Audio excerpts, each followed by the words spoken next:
Welcome to the typical Skeptic podcast, where we dive deep, you decide. Questioning the matrix, from UFOs where the shadows unknown reside. Robert Kalil busting myths like ghosts in the night. Paranormal probes, secret space ops, yo, we keep it real, no fright. Typical skeptical seeking, never sleeping on the lies. Aliens, Anunnaki, black ops in disguise. From abductions to ancient scripts, we flip the script wide. TSP style, mile after mile, truth can't hide. Hold up, TSP crew assemble, we dismantle the fable. My lab's targeted souls breaking out of the stable. Dogman howling, Bigfoot prowling, cryptids in the mist. Mandela the fifth, twisting reality, can't resist the twist. Soul trap snapping, reincarnation mapping, holographic dreams, near-death visions, out-of-body missions, waking up the teams. No censorship here, we fear no elite scheme. Conspiracy kings ringing bells, hear the freedom ring. The skeptical seeking, never sleeping on the lies. Extraterrestrials, interdimensional highs. Welcome to the typical Skeptic podcast, where we dive deep, you decide.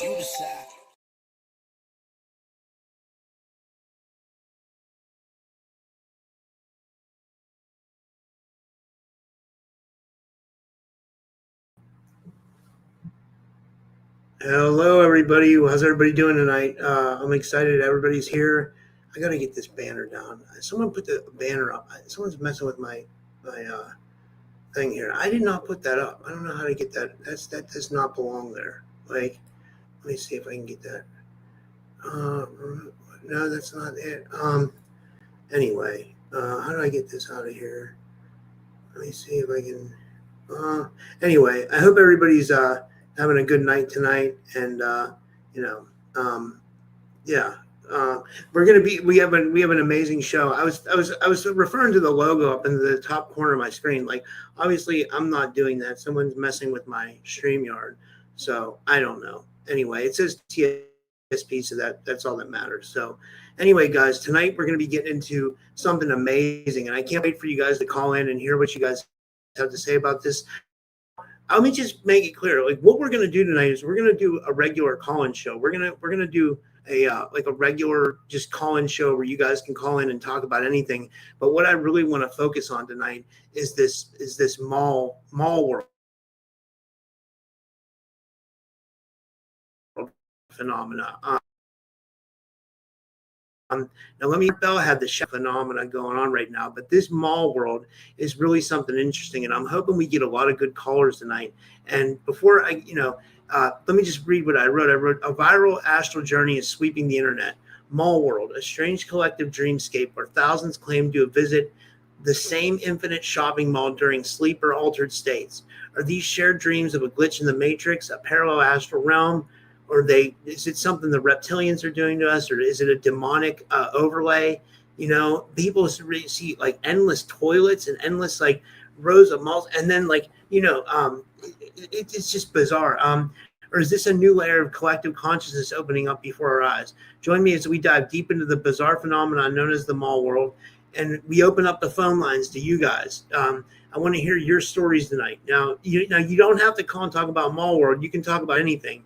I want to hear your paranormal story or your UFO story. And the call-in number is right on the front of the studio here. It's 573-877-7637. So I can't wait to hear from you guys. And yeah, I'd love for somebody to call in, test and see if it's working, and we can get cracking with the call-ins. But just to go a little bit more about this MallWorld phenomena.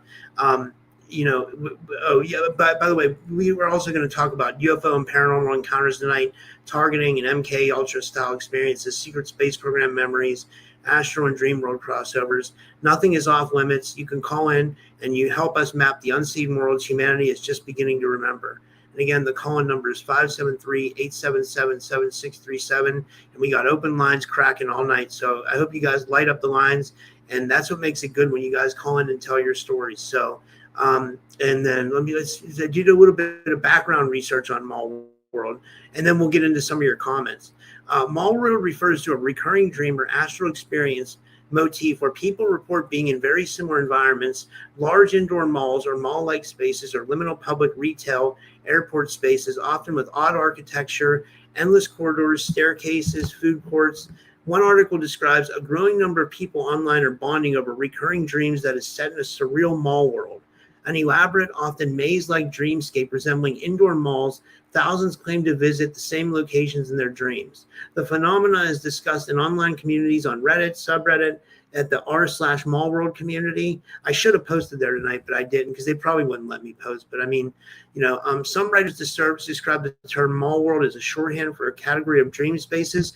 Now, what I wanted to tell you guys was this does tie into like SSP and MyLab stuff and alien abduction and stuff. And how it ties in is I have to refer to James Bartley. I'm a big fan of James Bartley, and James Bartley talks about people, being abducted on these MyLab abductions, where they get taken by the military and they wake up and they're in a mall-like scenario and they're doing like hardcore training, like brutal. And, James Bartley has gotten into this many times where he said, and people have seen reptilians at these malls. So part of me wants to wonder, are these like malls, like a holographic overlay created by like the reptilians or like a demonic force? Someone online called it is the mall world a demonic like overlay for demons or something? Is it somewhere they pull people in to their sleep? Because it's so important that we get the right amount of sleep, right? Like, and if you're basically awake in your dream the whole time and you're doing stuff and you wake up tired, what does that say? It says not a world of actual malls with some suggest, but some Reddit devoted to common liminal spaces we visit in dreams. Many experiencers claim these worlds feel more persistent, vivid, and revisited than standard dreams. It feels like I'm walking back up there and I'm slipping into a dream, one person said. Common features reported: repeating scenery, recurring levels of floors, wings and all. Guests are feeling observed, monitored. Weird architecture, stairs, escalators, glass walls, toilets. A feeling of being on a mission or something to do. That ties into what James Bartley says about the MyLabs, or rather than just a passive dream. Why it's interesting. But before we get more into what I'm reading, I'm going to go through some of the chat, and I'm glad that people are coming in. We already got 40 people in the chat. That's great. I'm glad you're all here tonight. So I want somebody to call in, guys. Someone to be the first person to call in. 573-8777-637. And if you're outside the U.S., dial 0011 1-573-877-7637. And I want to, hear from you guys. So, yeah. And I'm just going to kind of go through the chat. Big shout out to Jerry Lahane. Good to see you here. Stone Hobbits in the house. Anchor Haven. Danny Hawk. Good. She's new. Good to see you, Danny. Welcome. Make sure you subscribe. Guys, that's another thing. This channel is being heavily shadow banned. Absolutely heavily shadow banned. So the best thing you can do is like share this, subscribe. And, if you don't want to call in, if you're like shy about calling in, put your thoughts into the chat about your dream experiences. And like, if you've had a mall world experience, like if you woken up in one of these scenarios where you wake up and you're in the middle of a mall, or you're in some kind of military abduction training scenario, or a reptilian abduction and you're in the middle of a mall, like I know a lot of alien abduction. I think there was an alien abduction back in the 90s in Texas where these gray aliens abducted a bunch of people and they ended up in the middle of a mall in Texas. It was weird. It was like where the reptilians or the aliens would like funnel people through. You know what I mean? Like they would so like that it ties into the alien abduction phenomenon too. Holland Sass is in the chat. Good to see you, Crystal. Kat L's in the chat. Catherine Wright is in the chat. Anchor Haven. Dr. Strange Jim's in here. Jenna, Spiritual Samurai's in the house. Let me see here. Selena Ingalls is in the house. Jason's over on Rumble holding it down. Thank you, Jason. I'm sure he's over here too. Jay Skyrunner's in the house. He says he was at the mall last night. Call in, man.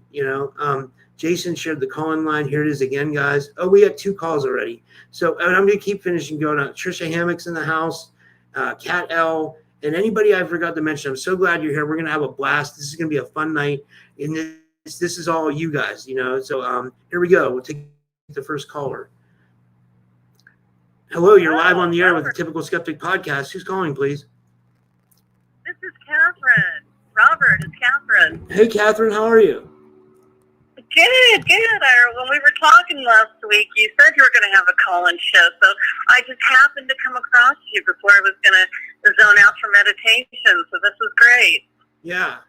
Let me ask you, Catherine, have you ever had an experience where you woke up in like one of these mall type scenarios, like in your dreams, like in this Yes. mall world? Yes, but it wasn't a mall. It was similar. It was like a station. And I was dressed in pants and a shirt, and I was the younger version, like in my 30s. And it was almost like an upgraded space station. There were rows and rows of seats. When I walked into some glass doors, I walked into like a station, and there was a big panel, like a table, and on the panel had maps, grids, and then of the panel were a bunch of rows of seats, like in a theater. They were all white, and I went and sat down in a seat thinking, gosh, where am I? I had no idea where I was, or in such a futuristic place. It was glass and very futuristic, but the seats were white, and there were two guys sitting about 10 rows up. I didn't sit next to them. I sat far away from them, but they were dressed in like ties and shirts and pants, but their heads, they had frog heads for their heads. They were frog people. Wow. It was really bizarre. And this is like lucid dreaming. I was fully awake and interactive as if I was in a room with you, you know? And I didn't say anything to them, and they were carrying on their conversation like nothing. I was normal, like I was meant to be there, like a normal train station, and I just sat down. And I got kind of like creeped out, and I said, I better stand up, and I went and looked at the panel again, but I didn't understand how to press buttons or how to get it to take me to a place. So I walked out of the glass doors that I had come into, and I was walking through this city, but it was empty, kind of like an Inception, you know, with DiCaprio, Yeah. right? Yeah. And I'm walking in the city, and there's a cement table and benches, like a picnic table. The whole city started to shake like an earthquake.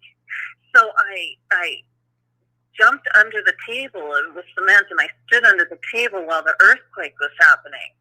And then it stopped. And I got out from under the table and continued walking. And then I kind of said, I need to leave this place. And then I was gone. Wow. It was fascinating. And this was like decades ago. This wasn't like recent. Yeah. Okay. What do you think? Do you think it ties? Do you think we go to parallel realities or parallel worlds when we dream? Oh, there's so many timelines. You're probably actually checking out your timelines, and a lot of us are white hats and working at night. You know, I'm exhausted. I remember one time during the COVID shutdown, I think it was 2020, they were going to light up CERN, okay? And in my dream that night, I go, I got to help out with CERN because, you know, malevolent New World Order people use DARPA and CERN to do portal work and, you know, all sorts of atomic things. And so in my dream, I had my blanket, like they pulled me out of bed because I do portal work. And they pulled me out of bed, and I went with some people, like guys that we were all of a sudden in CERN, and I had my blankie wrapped around me because all they needed was a God particle off of me. They just needed me to do something for the CERN so it didn't have a bad reaction. And then I got to go home and go back to bed. You know, they just yanked me in my blanket and took me over there. So I don't know if we were in a consciousness or in a real ship, and they came and got me. So it was fascinating. We didn't have any mishaps, thank goodness. But that was fascinating too. And that was in a dream state. Wow. But lucid. And I don't remember the dream, but remember these, they had to be pretty significant, you know. Now, for people that don't know, and then we got two more calls, but I want to spend a couple minutes with you, Catherine. So if you're on the line now and you're waiting to be on the, you know, you'll get through. Trust me, I'll get to your call, so don't hang up. But like, I want to spend a couple minutes with Catherine because Catherine's a guest. Catherine's been on my show, and I also consider Catherine a really good friend. So she's a friend of the show. She's supportive all the time, and she actually is an author. She was a part of the book writing of the book You Empath You, and she's she was a part of a haunted house. She lived in a haunted house with reptilians. And that's what I wanted to ask you about, Catherine. Like, do you think this, like, your dreamscapes would tie into like what was going on when you lived in the haunted house and you like were living, like, you had reptilians in there and stuff in a portal? Oh my goodness. Well, I lived 14 years in a haunted house. I bought this house for my retirement at the age of 40. I bought my first house. And it was on major and minor intersecting ley lines. It was a half-acre ranch home in Salem, Oregon. That's the capital of Oregon, where all the mental institutions are, the hospitals, the jails, all the criminally insane always had to be boarded in the capital, was Oregon's law. So I was there in the capital on this ranch, and it had an underground lake because I had my own water source for the ranch to, grow gardens and stuff. And I would have ships come over when I was doing magic outside, portal work, sending love into Gaia. I would get a big ship, big cloud, because I was serving the force or something. Wow. And I constantly monitored. And the ley lines in conjunction with the water aspect opened some major portals, portals, because we had underground trafficking going on of children and all that. Yeah. With the capital being only a few miles from my house. So I was getting abducted, and so was my husband at the time. We would get ready for bed, and he would just conk out, and I'd be shaking him as hard as I could to wake him up. He was out. And then there would be no ceiling on our roof. It was just black with stars. And I'm looking up, and there's no roof on the house. And I go, what are you going to do? And I would be knocked out, Holy shit. And so we were getting abducted. Plus, we had ships monitoring the house all the time. And July 22nd, 2022, I was driving southbound on the 5 freeway in Oregon. And you know how you go under bridges where, cars are going above you on the bridge? Yeah. There was a spaceship, a scout ship, right above the bridge. And I'm in the center of the freeway lane. I'm in the center lane, so I couldn't pull over. I'm looking at it. And it was exactly like if you saw a spaceship on The Simpsons. It was round with, like, windows or lights around it and a bubble on top, right? And it was so funny. I'm driving under the bridge looking up at the spaceship, and I'm like, I started yelling at it. I go, you sent me this tiny little scout ship? I go, have you seen the size of my ships and my armadas? I was screaming at this thing. And then I said, oh, wait a minute. I had to apologize. I said, oh, I forgot. I'm in a human body, and I'm just a little human consciousness. So, sorry, guys. Thank you for letting me see you, love you, and I kept driving. That's amazing. But I couldn't get over it. It was too much traffic, and I was stuck in the middle lane, or I would have pulled over and taken some photos. But I was doing like 70 or 5 or something, so you couldn't just, I didn't want to crash, Yeah, yeah. But that was in 2022. That was only 3 years ago. And then I got in the car accident. A kill switch went off, and I almost ended up dead. And after I wrote that book, after I wrote the book You Empath You, or was in that anthology, kill switch went off. They tried to take me out, and I hit a tree at 60 miles an hour. And I'm living, talking, and walking, which I was supposed to be dead. So I know I'm here as a witness, and to keep a love frequency for this transition disclosure period, like all of you guys are. Yeah, I feel like we all have an important piece to play in the puzzle, and it's like nights like this when we'll get a lot of call-ins, and like people can share their story when people start to realize like that, like people are starting to have similar experiences, and like this is all a big mass awakening to start something. A lot of us, were in a lot of us that listen to your show were MK Ultra and SSP people, like, because I know my family is New World Order banker cabal. So I know, and my great-grandfather in the 30s was the head engineer for Northrop. Wow. Drummond, yeah. He did all the work on the reversals for the UAPs, the UFOs. So they put all my dad's brothers and sisters and him in the program, and then all of my brothers and sisters are super high IQs and psychic. So we all went in the programs. But the memory wipes are fucked up that they don't let you remember this. But I got my skill sets. I've got magic, right?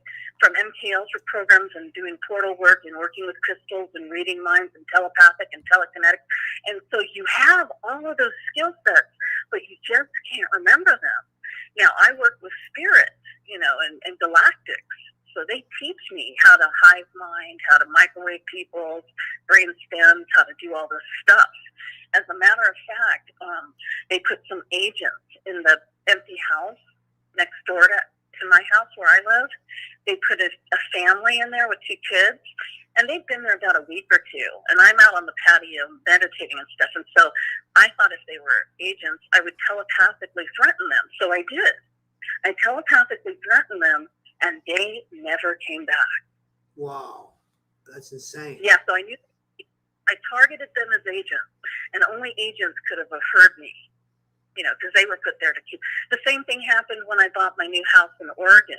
I just came to California to save myself from gang stalking, and in Oregon, I was being gang stalked in Albany, and then I bought a new house and moved there. There were people following me, drove right up to my house taking photographs of me.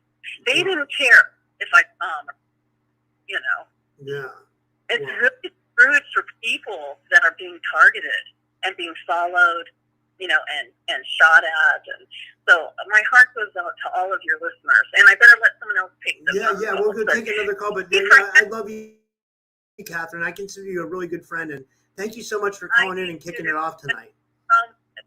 Okay, and I texted you. Call me later, okay? Okay. All right. I'll talk to you soon. Okay, bye. Bye. Bye. And that was Catherine Wright, guys. And you can follow her. She's on. There was a terminated call. Somebody, I lost your call because they must have not wanted to wait. So you can call back. But I'm going to take this next call right here, and we're going to jump into it. And hello, you're live on the air with the Typical Skeptic podcast. Who's calling, please? Hi, Rob. This is Connor. How are you? Hey, Connor. How's it going? I'm doing pretty good. How are things with you? Oh, I'm good. Just I'm kind of going through a real rough time right now. But I mean, I'm trying not to talk. I'm not really talking about it. But yeah, what's going on, man? Oh, nothing. I'm just calling in to say hi and support your show. And I just wanted to say I love you, Robin. You're a friend to me. And you know what? I shouldn't say that. You're my best friend in heart. You're my best friend, and I just wanted to say thank you for having me on your show. And we should always keep in touch. That's what friends are for. And if you need anything, just let me know, and I'll be in touch. Okay? Yeah. Well, I want to ask you before you. And guys, this is Connor Allen. Connor comes on the show. He was a student of Renetta Jones. Connor, do you have any weird dream scenarios? Like, we're getting into the MallWorld phenomenon tonight, where people wake up and they find themselves in these MallWorld type scenarios. Sometimes they're military abduction training scenarios. Sometimes there's reptilians and alien abductions involved. Have you ever had anything like this that you can remember? Yes, I had. I get these weird dreams. I communicate with divine and stuff like this. I had this weird dream the other night, and it was of me, a Catholic priest, consecrating the Eucharist. All of a sudden, it became blood, and all of a sudden, these entities started swirling around my bed. These dark hooded entities, and so then a Catholic though I am, I grabbed my rosary. That's my greatest weapon. And so, I started saying, "Who are you? What do you want?" And they said, "Well, we have been watching you since age 3. So these were like demonic spirits, and I can tell. They had these red eyes and these dark hooded, a very dark presence is what you should say." And then I said, and then I asked them, "Who are you? Who? What are you doing here?" Then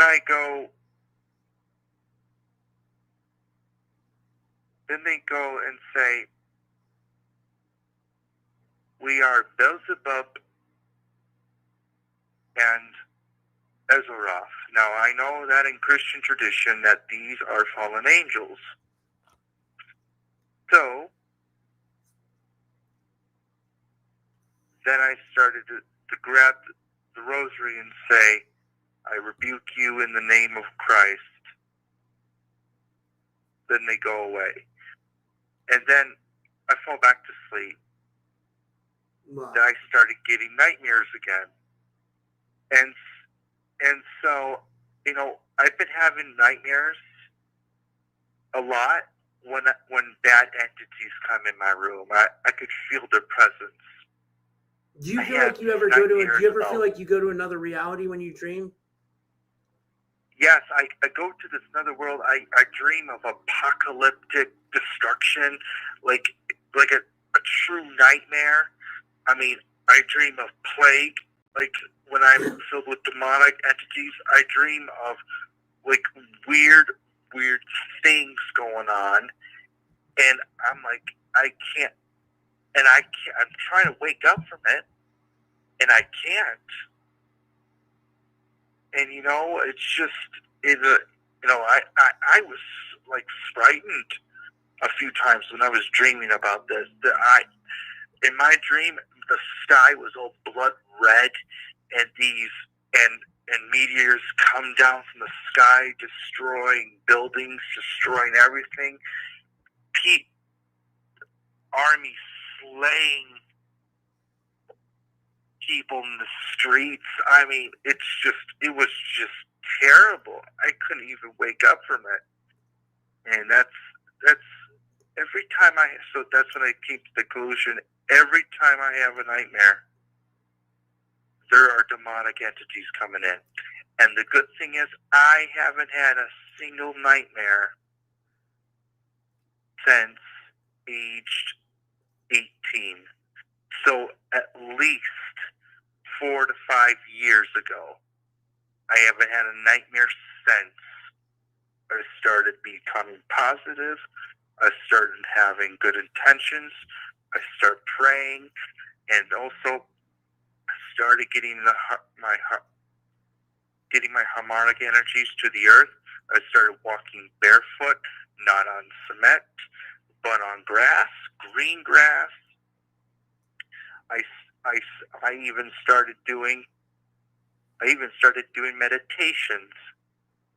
Wow. And it's been better for me. So, that's amazing. Yeah, that's amazing. Yeah, they're saying that there maybe this MallWorld scenario that people are dreaming of, is maybe like a demonic overlay or like a reptilian overlay. They say that people end up there and they could be like, abducted, like an alien abduction scenario where they're taken to these could be a holographic projection of a mall or something, or they see reptilians there, or they see like I said, James Bartley talks about like military abduction scenarios where people are military abducted and they're taken to these places. But Connor, yeah, thanks for calling in. We have another call. We got to take another call, but thanks, bro. Do you want to promote anything before you go? Oh yes, I know I've been active on my channel, but I plan to be active this Monday coming up. All right, and follow Connor Allen at Connor Allen The Truth. And thank you, Connor. And okay, we'll move to the next person. I hope this isn't a prank. This is a 412. So this is my local area code. Hello, you're live on the air on Typical Skeptic Podcast. Me? Yes, you're live. Oh, wow. I'm talking to Art Bell? Wow. Who is this? Oh, it's your buddy Jimmy. Dark Jimmy. Jimmy, what's up, man? How are you? You finally made it to the big time there, Rob. I'm not. I'm not big time. So, guys, if you guys don't know who this is, you should know. They remembered him when we did. Yeah, it's Jason knows. It's Jimmy, Dark Jimmy. Jimmy's who I go to my UFO group with every week. I consider Jimmy's like an uncle. He's like, Jimmy's a really good friend. Seriously, he is. And Jimmy's an author. You guys know he's written books. He's the one who has the real pictures of the astral entities and stuff like that. And what's going on, Jimmy? People in the audience recognize you. Have you ever had an experience like this where you woke up in a MallWorld type scenario, or like an abduction where you were taken to a mall or anything like that? Yeah, I always wake up in the UFO. That's all I ever wake up in. Wow.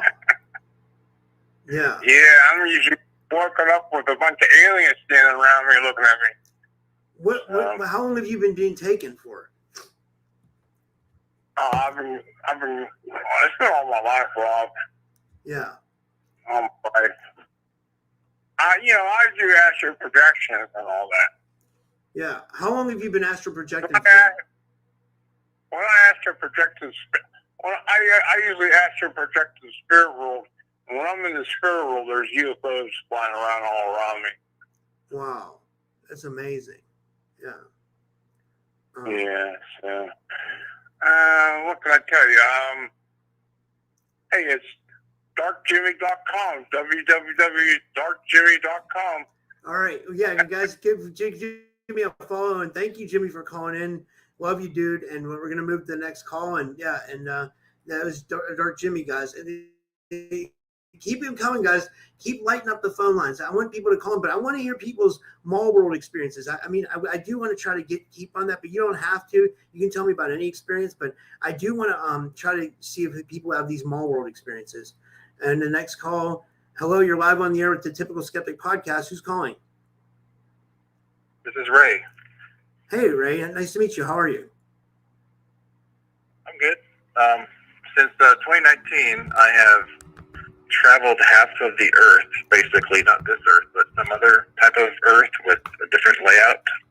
And I'll just stick to the MallWorld, but I've been through cities and countries and everything, like several countries. Were you the guy that commented earlier when I posted this on the internet or on YouTube, and then was that you? And I asked you to call in. No, I've never met you before. I've never commented before. So, oh, okay. I was just wondering. No. But yeah, I've had a mall experience where basically similar to the first callers, where there's a humongous mall with some glass windows, and when there's like, I think it's like 3 or 4 stories tall, and there's escalators, there's stairs, there's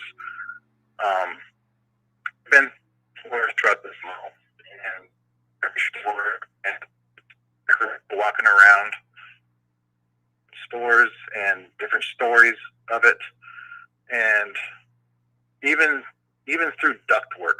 But I don't know why, but I've been through even just the air ductwork for some reason, and just out of probably just a curiosity.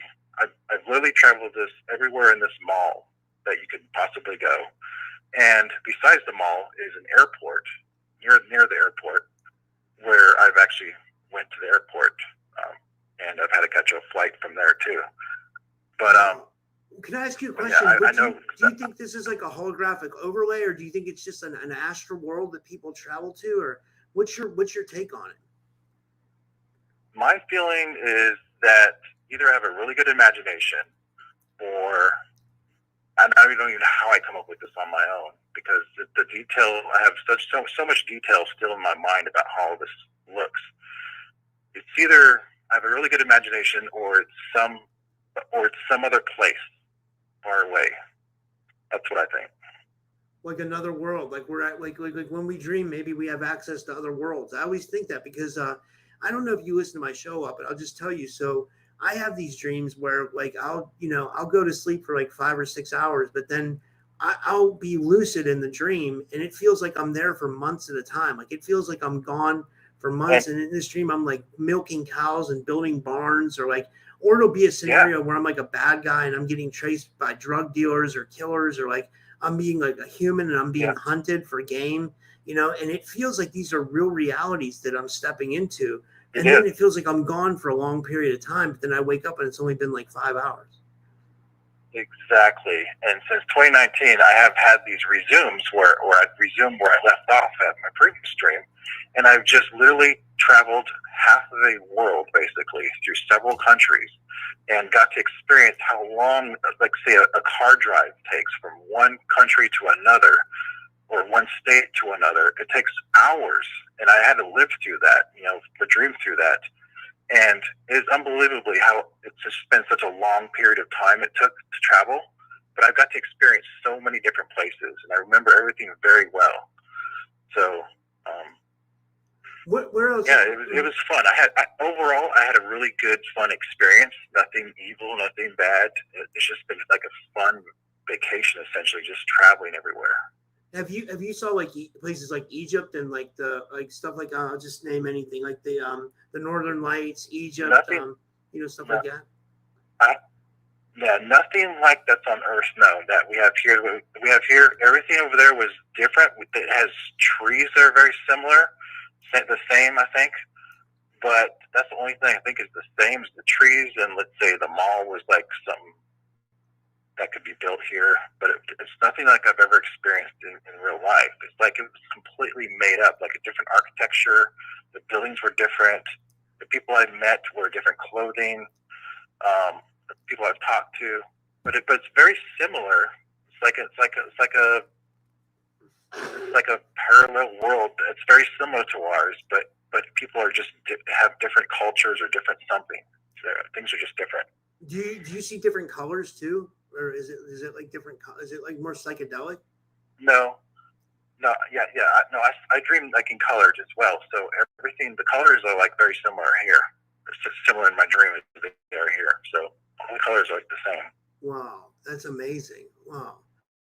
And when have you ever had any kind of extraterrestrial or paranormal experiences in your waking life?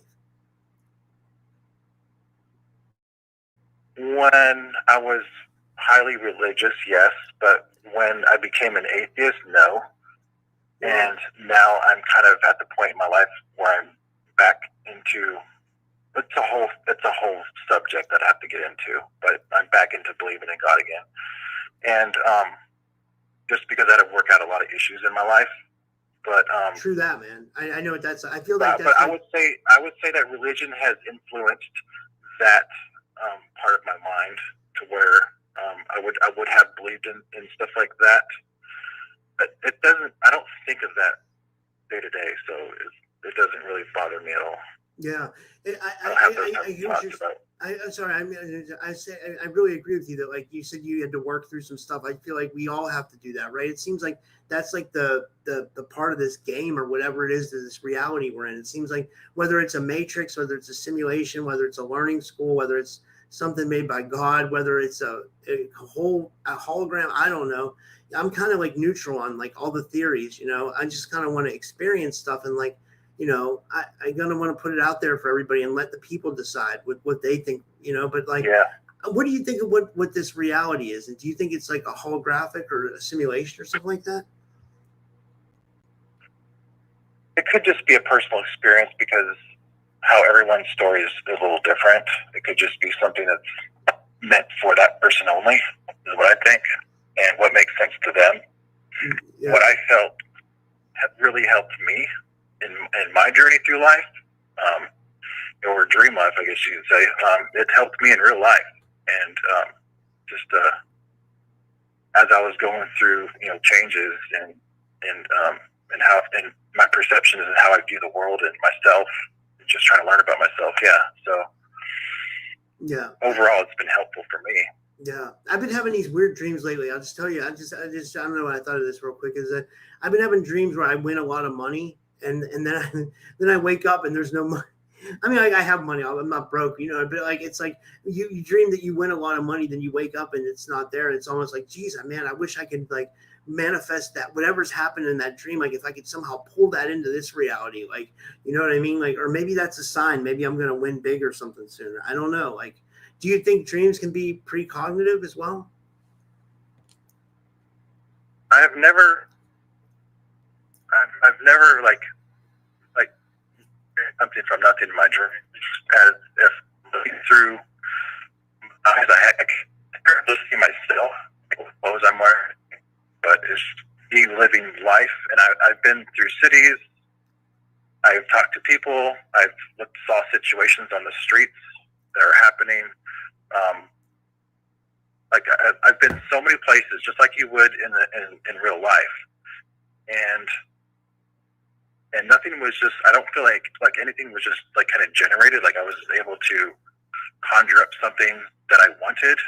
I've never had that desire or even thought really. I didn't really think of that. So, but no, I just kind of more experienced my way through the whole thing as if it was like me going through some sort of simulation or something, or some kind of highly detailed, seriously highly detailed dream. And like it was real life, like I was really there is what it felt like. Yeah. Well, this has been fascinating. We got to take another call, but do you want to give any shout outs, Ray, or anything like that? Shout out to my sister. She's Jenna.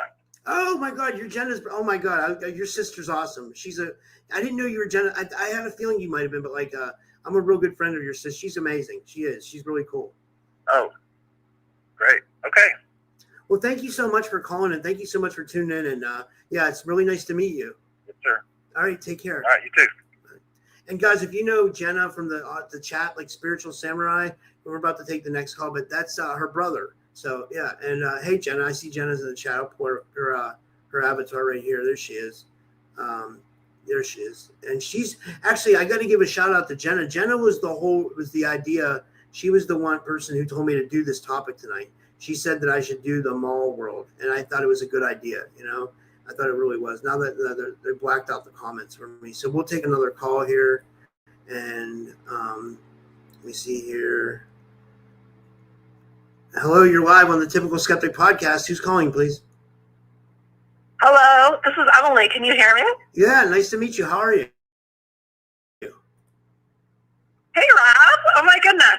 Okay, so I'm in the Metro Detroit area, kind of close to Connor, and I guess he gave me courage to call it. Connor did not get annihilated, so I figure I'm okay. What's going on? Have you ever had any experience where you woke up in a mall type scenario, like this MallWorld people are talking about, or have you ever had any weird, wacky dreams, or where you feel like you went to another reality? Okay, so in 2020, I got into YouTube a lot for COVID, and I was following somebody's channel, and she advertised a dream journal. So I bought this dream journal in 2020, and I would do this routine at night where I would, ask to remember my dreams, and I would wake up in the morning and I would record my dreams in my dream journal, and I got pretty good at it. Like, it's a muscle, and if you practice it, you can remember your dreams. And I did that for a few years, and long story short, I kind of fallen out of the habit of it for the last year or so, and I don't know that I really have any MallWorld stories. Yeah. I don't know on that one. It's interesting. And then that Matthew Morning's in the chat. He just mentioned there's the back rooms too. Somehow the back rooms are connected to all this too. People have a connection to the MallWorld. People get abducted there. They get taken to mall scenarios. Then there's people, like I said, they get military abducted and taken to mall training scenarios. Then Matthew made a good point. There's the back rooms too. People find themselves sometimes lost in these back rooms that look like office space. You know what I mean? I find that interesting too. Yeah. Yeah. I have a ton of dreams about being on college campuses where I'm constantly interacting with people, and I'm constantly on a schedule, and I'm under deadlines and pressures, and I'm navigating social life versus work life, and I feel like no matter how fast I run, I can't keep up with the workload, and that I'm on somebody else's schedule, and that blah, blah, blah. That's a lot of, I had those dreams for a couple months, and I stopped doing my dream journal because I was just so sick of them. Yeah. But, I couldn't get out of them.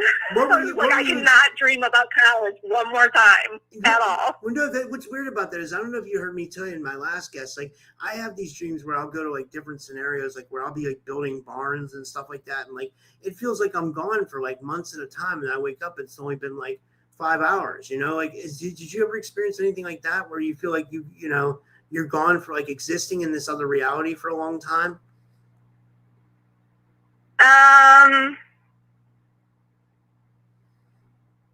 What's the question again exactly? Like when you dream, do you ever feel like you were gone for a long time, like you're existing in other realities for a long time, but maybe you only sleep for a couple hours? I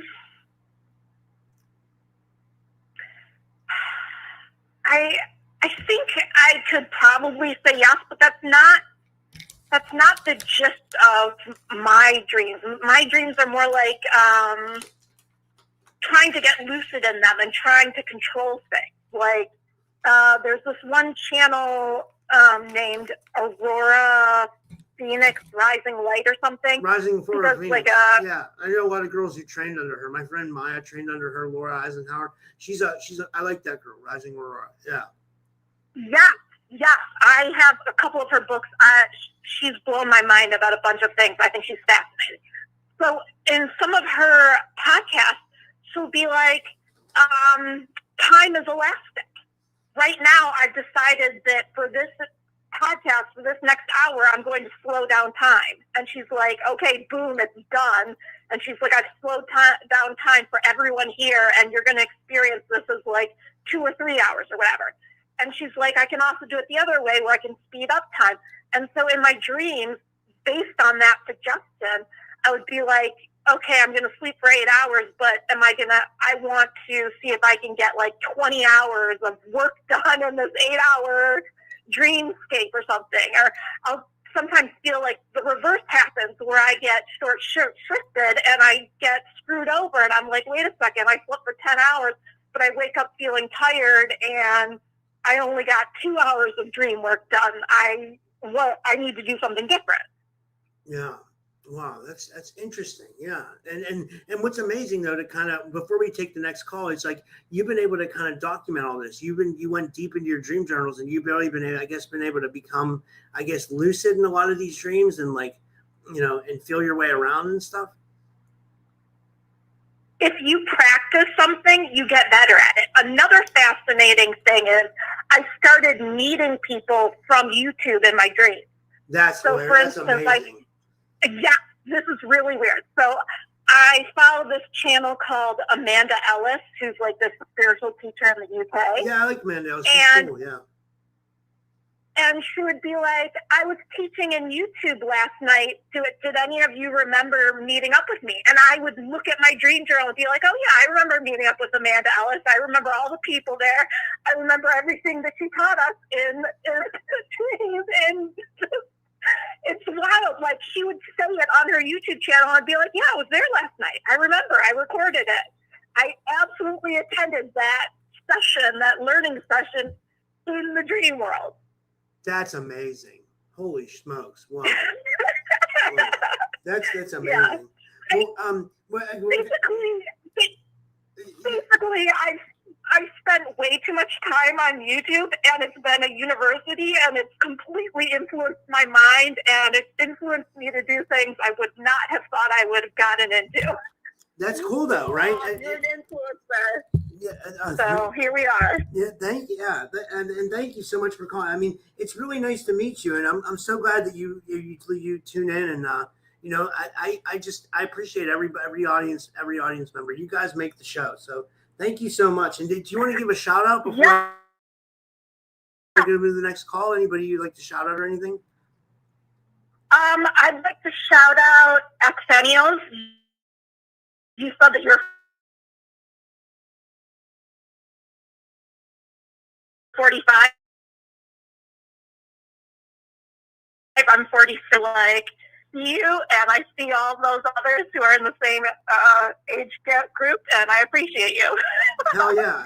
I love it. I love the Gen Xers. That's what it's us too. We are the Gen Xers, and and thank you so much. It was so nice meeting you. Call again, Emily. I really enjoyed talking to you. And okay. All right. Take care. Have a good night.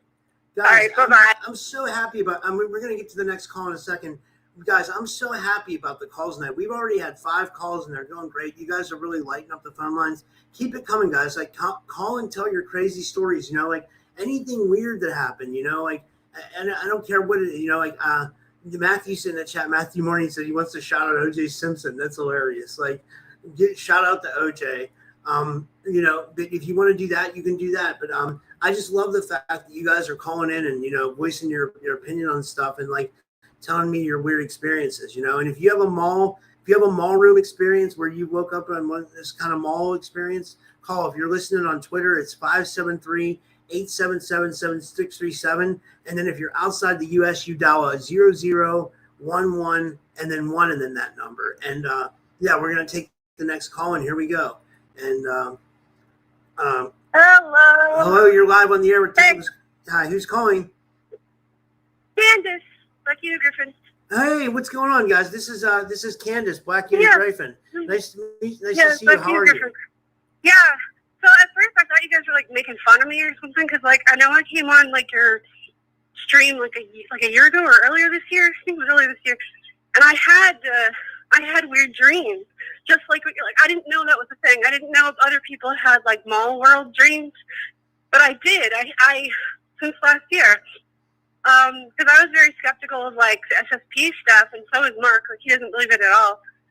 And I started having all these dreams, and was like this lady would take me with her, and I had to go with this group of people.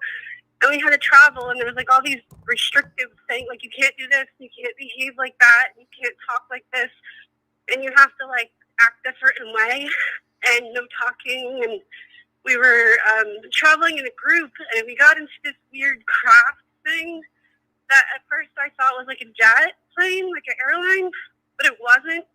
It was like a metal tube, like a very, very shiny metal tube, and there wasn't really any windows where we were, and we had to wear these clothes that were like long, and sometimes it was like kind of more brown, and other times it was like more orange, like kind of reminds me like Star Wars, like a Phantom Menace, like Queen Amidala's like clones, but like not as fancy. Like it was very like plain, but it was like this orange color. And then we just stood or sat in this like thing, and it was not a train either. And I had to wait a while, and then we got to this other location, and we're like not supposed to look out the windows and not supposed to see like what it looked like outside. And I was in like this very huge like mall, but it looked like at like an airport kind of a mall. And I could see like bookstores and magazines, and I could see like the details on the floor. There was all these like escalators, and I had to just keep my mouth shut and don't do certain things. And there was like, I don't know, some kind of group of people like looking for us. I don't know why, but I just did what I was told, and I was confused. And I remember we went to a few of these places, and the last one that I went to, I had to go downstairs, and I was super curious to go into this kind of store, and there was like a window there, and I could see like sunlight through the window. And I was so tempted to go look at that window, but I didn't. And I had a weird feeling like if I looked out there, that it wouldn't look like what I thought it would. Like it would look like something unusual, right? But it just looked like sunlight outside, right? So then I went down this escalator, and it was like there were these, I don't know, these guys, like these guards or something, like they're really tall. I couldn't really remember that much about them. And then I kind of woke up, and then I went back to sleep again. And then I found I was in this other mall, and it was like these same people. And this lady was showing me around this mall. Some of it kind of reminded me of like the Gallery Mall in Philly, but it was so much bigger. And it had like underground floors, and this place was huge. It was because it was even like the King of Prussia Mall in Philly. Like, I know that. I know that mall. It was so big though. This place was huge. So I'm kind of groggy, and I'm like going around with this lady, and she has like dark brown hair. Her skin is kind of, she's not like totally white, but she's like more olive, but not exactly. I don't know, it's sort of like a tan or something. Do you think she's a She's hybrid? not that tall. Do you think this woman could be a hybrid and this is like some kind of abduction I don't know. experience? She just looked like a woman to me. She was nice, and her hair was it was longer than her shoulder. It was maybe like middle of her back. Very nice cut hair, like very clean. She dressed so in like kind of like brown or something. It was like brown about her. And then we're walking around. We go to this one place, and it's kind of like a diner, but not. There's like you can get food inside. But there's certain stuff about it that kind of reminds me of like Philly, like the Gallery Mall, but then also like parts of like the Netherlands, like their airport. But it wasn't that. And everyone's speaking like English, right? That I can tell. And then I go in there, and there's these guys in there, and they have like these black jackets on, and it's like kind of like leather. It looks very like 90s, 90s kind of thing. And they have this kind of very uniformity to them, like they feel kind of military, but like they're casual. And they're all good looking. And the majority of these people have like blonde hair or very light brown hair. And they look like white guys, but not all of them. Like maybe some might look Asian or something. They're like muscular, very athletic, very physically fit, and nice, well-spoken, easy to talk to. So I'm with this lady. We're just chatting to these people. I'm looking at like stuff on the wall because I'm like an artist. I'm looking at like objects on the wall or pictures or something, and then we like leave, and then we just kind of keep walking around. And she's like, "Hey, how about you just I just let you go look around. You can just like browse and you can get familiar with this place." And I'm like, "Okay." So I just walk around, and I keep going to these different places, and she'll come and check on me, right? And then she shows up after a while again. She's like, "I want you to come with me." And it feels like a very long time. Like I was at this location. It's getting darker, like it's nighttime now. And she's like, "I want you to come with me." And so I go with her, and it's not that far. Like you just walk a little bit. And then all these guys show up, and they have these black jackets on. They have like collars and everything. And they start talking to me, and they're looking at me, and they're like, "Do any of us look familiar to you? Like, do you recognize us?" And I'm like, "Aren't you the guys from that like diner place or whatever?" And they're like, No. Do you recognize me? Like, do we look familiar to you? And I'm like, what, is this kind of a trick question or something? And I'm looking at all these people, and I'm like really freaked out because they're so eager. Like I can see in their face, like they seem to know me. I can't figure out who the hell they are. Like, who the heck are these white guys? Right? And they're looking at me, and most of them are blonde. And they're just like so eager to be like, "Just any of us. Do you recognize any of us?" And they all come like closer and closer into me. And so I look at each person's face, and I'm trying to think like, what is this? Like, what is this? Like, what does this mean? Right? And I keep looking, and then as I turn to my right side, the person all the way next to me on my right, he's not as tall as them.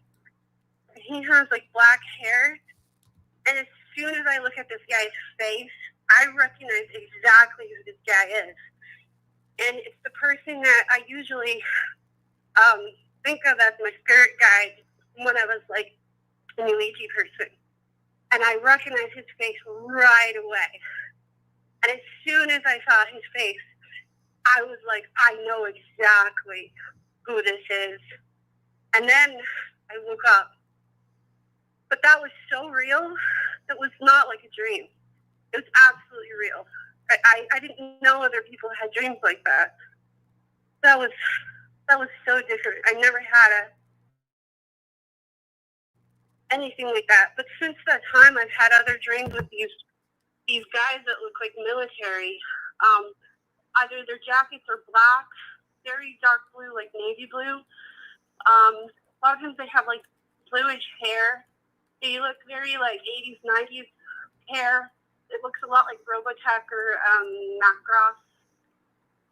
And like a lot of them will have either like boots on or like sneakers, like high top sneakers or something. They're very handsome. They're really good looking, right?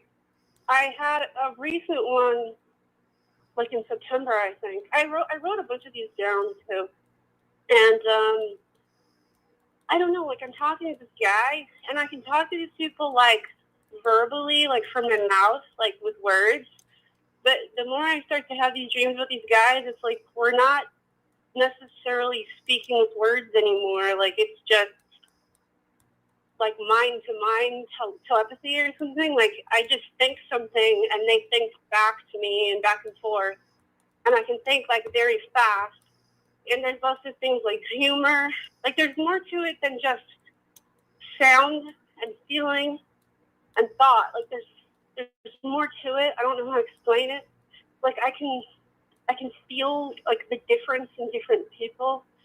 And then even like when I have the dreams, sometimes like the visuals are kind of like distorted, like not distorted, but like how if you put a filter on a camera lens, like an SLR lens, you put like a warming filter, or if you're doing like red shift, blue shift, like with refracting lenses and stuff.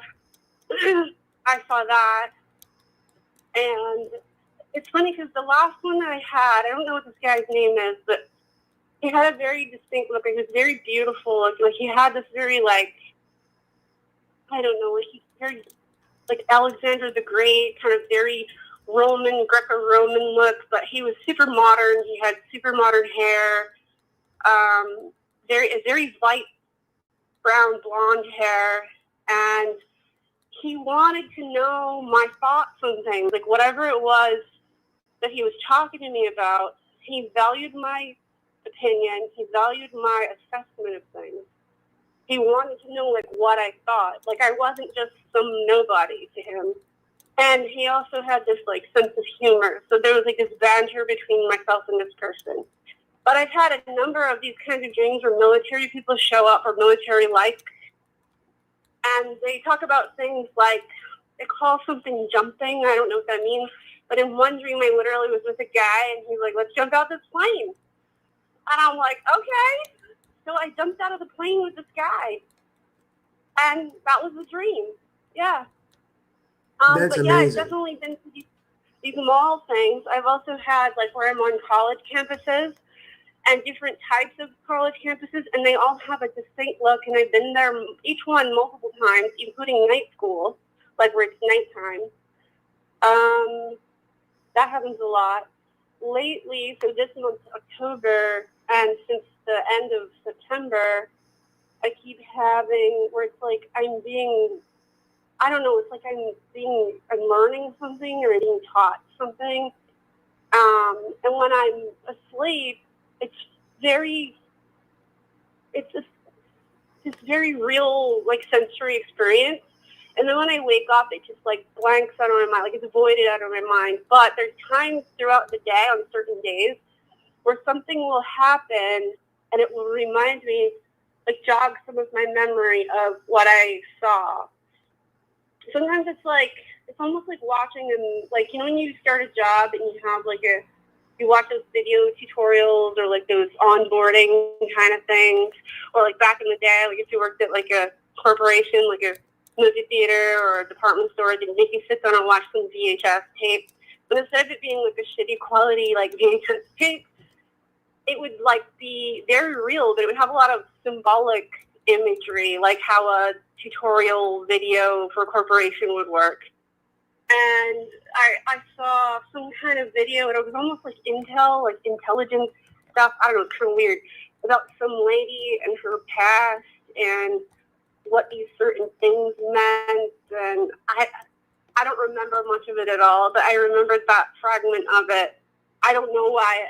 I don't know why that is. I don't know why it keeps happening, but it keeps happening.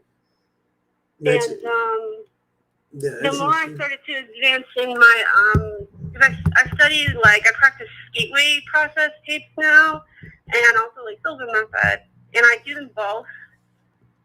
And as I started to really progress, last month was a huge breakthrough for me, but especially with gateway, I have a lot of, like, what's called clicking out, where I just, like, either black out, brown out, gray out, white out, or bright out. And I can't remember everything that happened to me. Sometimes, like, I remember it, but then when I wake up, it just, like, suddenly blanks, and it's like, nope, you can't remember that. Nope, you don't see that. It's really annoying. I really hate it, because there's times where I wake up from wherever I went, whatever I was experiencing. It just seemed like a very long time, like weeks or months, and then I'll wake up and I'm, like, absolutely exhausted. You know what I mean? Wow. And tired. Yeah, really tired. So, yeah, I don't know. I didn't know other people had these kinds of dreams, though. I thought it was just me. Yeah, no, it's a thing. Like, you know, like how I first found out about it. And we'll move to the next call here in a minute. I'll just tell you. So my friend Jenna told me the other day. Jenna told me, she was like, you know, there's this phenomena called the MallWorld phenomena, where thousands of people are dreaming they go to a mall. Well, then I tied it into, like, what James Bartley was talking about, because James Bartley he specifically talks about this. So, like, but wait. Wow. First, I'll back up. Like, if you look up the MallWorld phenomena, like, thousands of people are having this experience where they go to this MallWorld experience. Like, but then James Bartley talks about, like, in these MyLab experiences, like military abductions, people get abducted and taken to these mall scenarios for like weird, like, survival training and stuff like that. But then I've said this 3 times tonight, but it's really interesting. Then I've also heard of alien abduction scenarios where, you know, that people get abducted by greys or reptilians, and they're taken also to, like, to a mall scenario. I don't know why it's that, but, like, there was a case in the 90s that specifically dealt with that, you know? So I find it fascinating. Wow, I didn't know that. Yeah, I never knew that. I didn't know. I remember talking to ChatGPT. I'm like, do other people see this? And they're like, no. Yeah. Yeah. Someone in the chat, Boobster in the chat just asked me if I ever had a mullet. That's funny. I've never had a mullet, Boobster.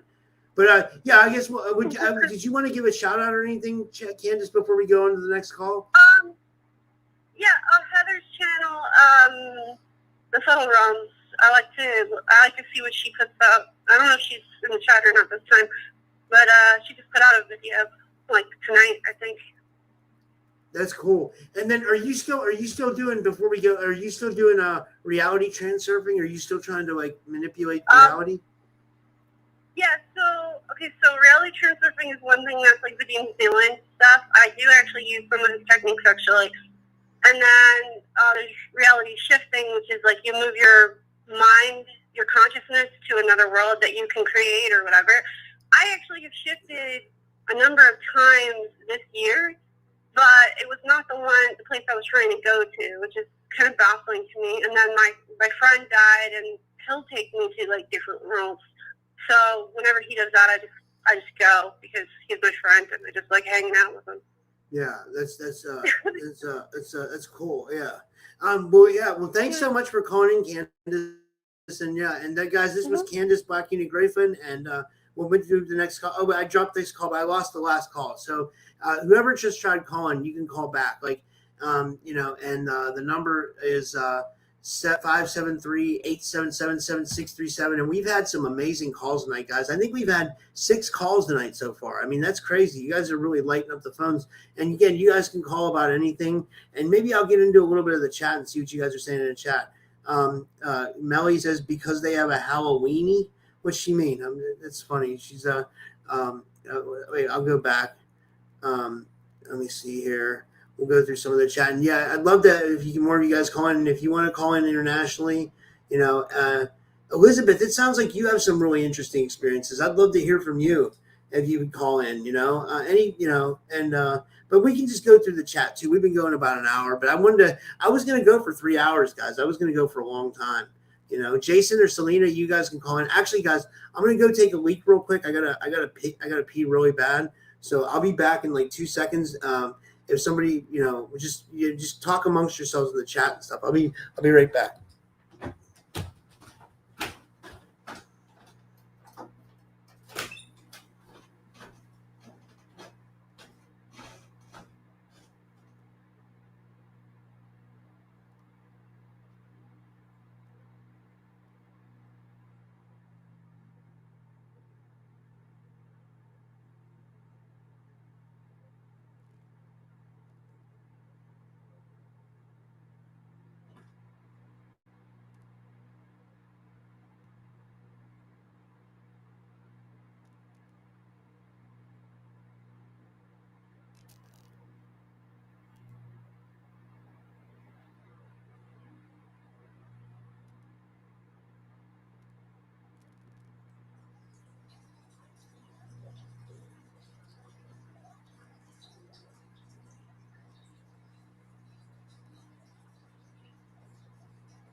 Okay, we're back. I'm here. Sorry, guys, about that. Let's see here. I'm going to go through some of these chat memories. So Jenna, you can call in too. She says she has. Let me see if it goes. Why are they coming up? Okay. Jenna says I have vague mall dreams, but nothing noteworthy. Well, you guys don't have to call in and talk about the mall. You guys can call in and talk about anything. Whatever's on your mind. And the comments aren't coming up on the screen for some reason. Jason says relapse nightmares. Jason has relapse nightmares. Stone Hobbit says vodka and Feoja. What's Feoja? Feoja. Vodka and Feoja. That sounds interesting. Jerry Lahane says my labs are more traumatizing because drugs are not as efficient and mind waves are more routine, more torture. I agree. That's a good point, Jerry. You should call in. Yeah. It was weird. We got a bunch of calls. We got like 6 calls in a row, and then kind of it stopped. Spiritual Ascension, how are you? Good to see you. She says, oh, my phone fell over. She says she dreamt. Oh, she says, why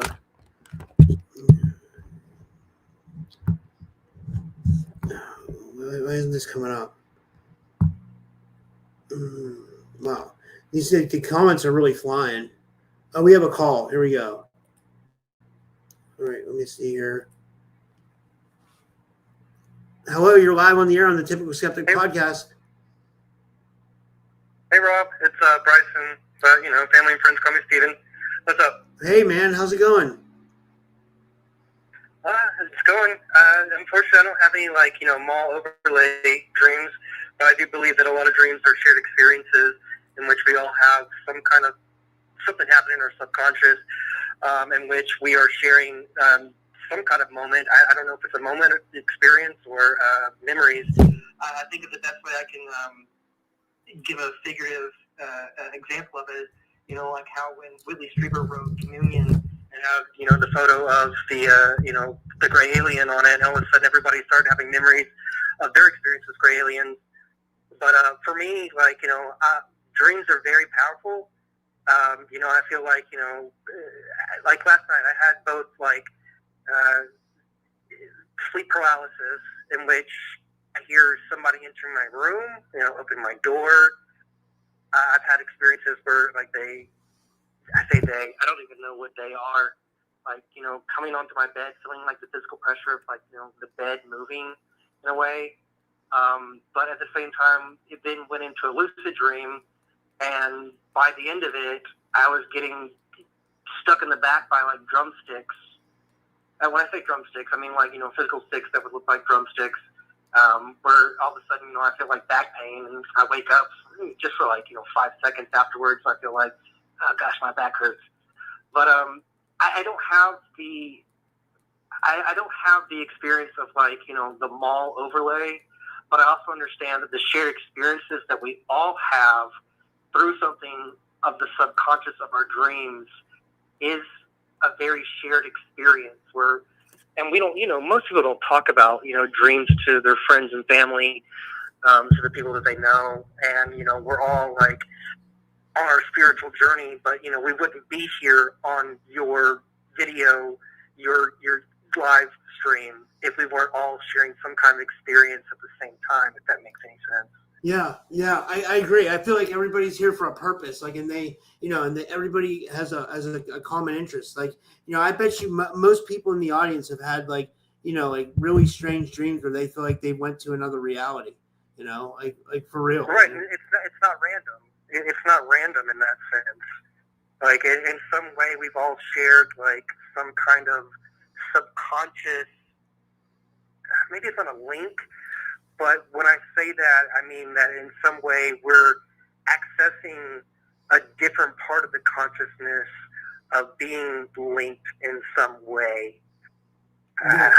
I like how you brought up the example of Whitley Strieber with Communion, because, like, that was like a, like, as soon as he came out with that book, it was like more people, it like triggered people. You know what I mean? I don't think people necessarily made things up. I think people were really being abducted, but you're right. It created like a link to where people, like, they're like, that's something I can resonate to. And I think that's the same thing that happened with the shadow people when Art Bell talked about the shadow people. And now I think it's the same thing that's happening with MallWorld. I think it's like real experiences people are having that, like, because of the internet, we're able to, like, you know what I mean? Or does that make any sense?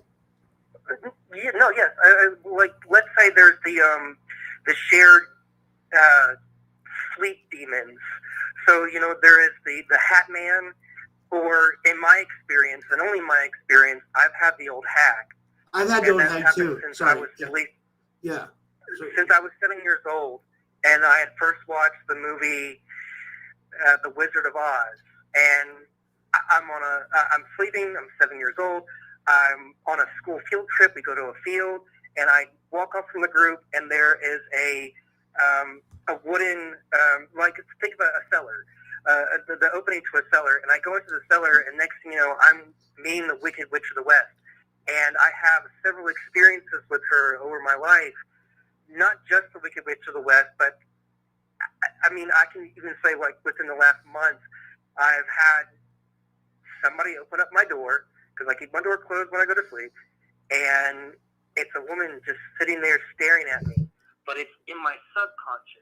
It's not actually physically projected there. Like, I'm looking at, my laptop right now. I'm looking at my TV. Like, the TV's on. But what I'm saying is, like, I'm physically here talking to you right now.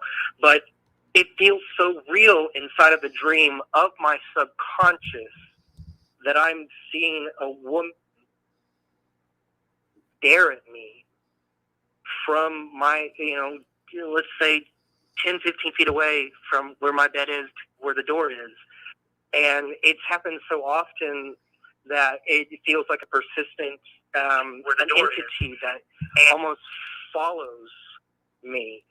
And the fear, of course, is building as I'm watching this happen. But it's not me, like, with my physical eyes. It's my subconscious.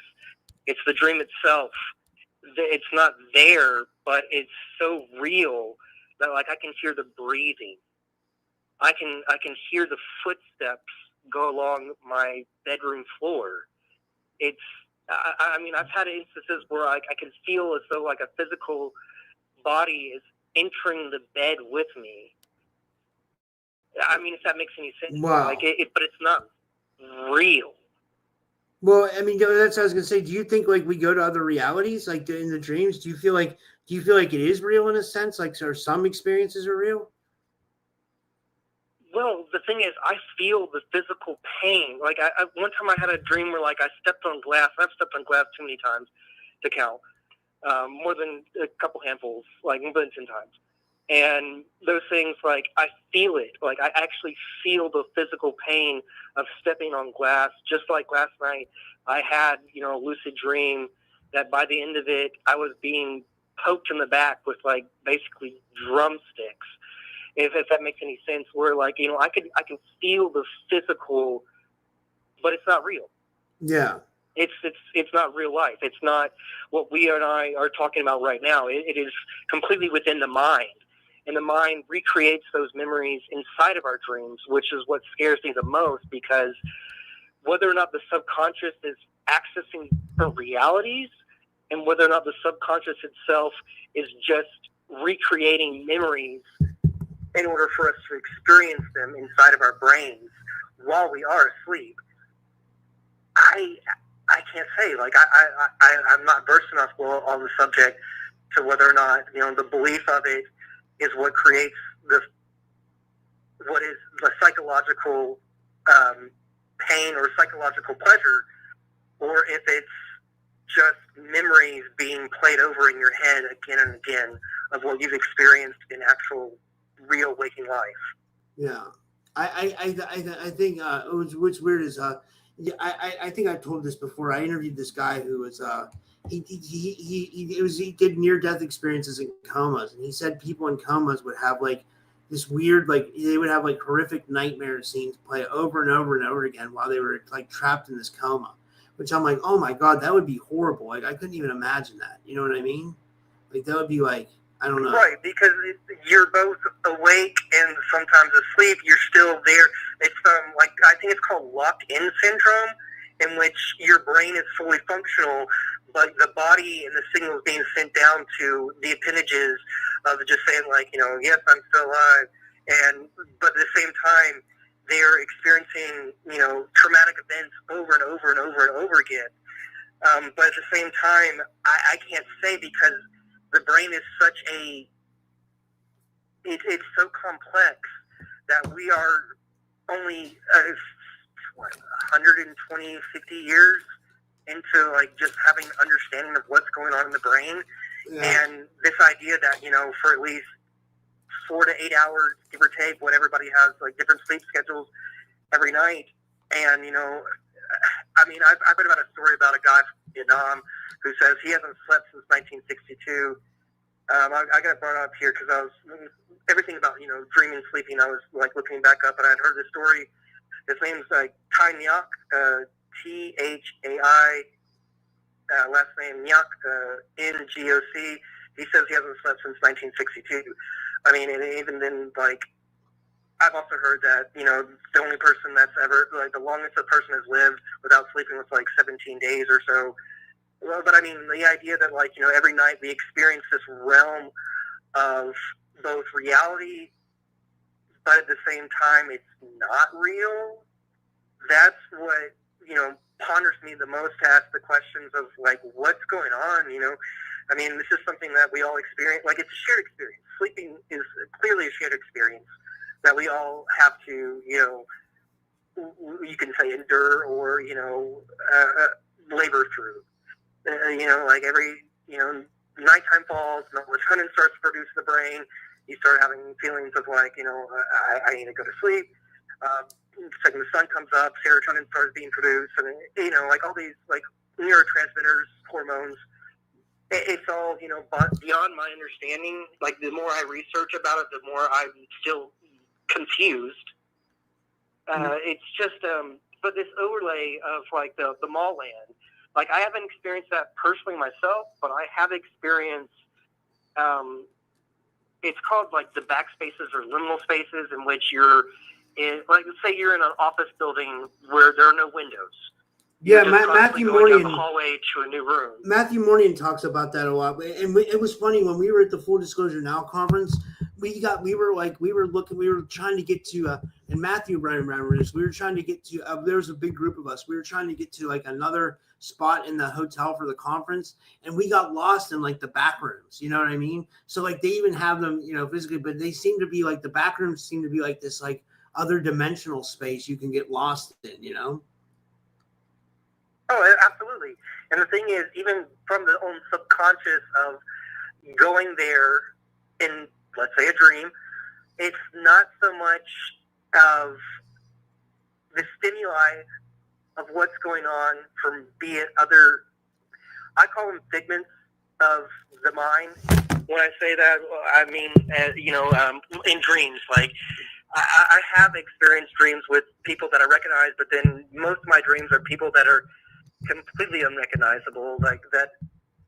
I don't know how they're being produced. If it's through the subconscious. See, that's what makes me think, Jace Bryson, that we're going to another reality and we're experiencing, like, because, like, what's to say that it's not a holographic projection? Like, our brain is so powerful that it can take us to other realms, you know?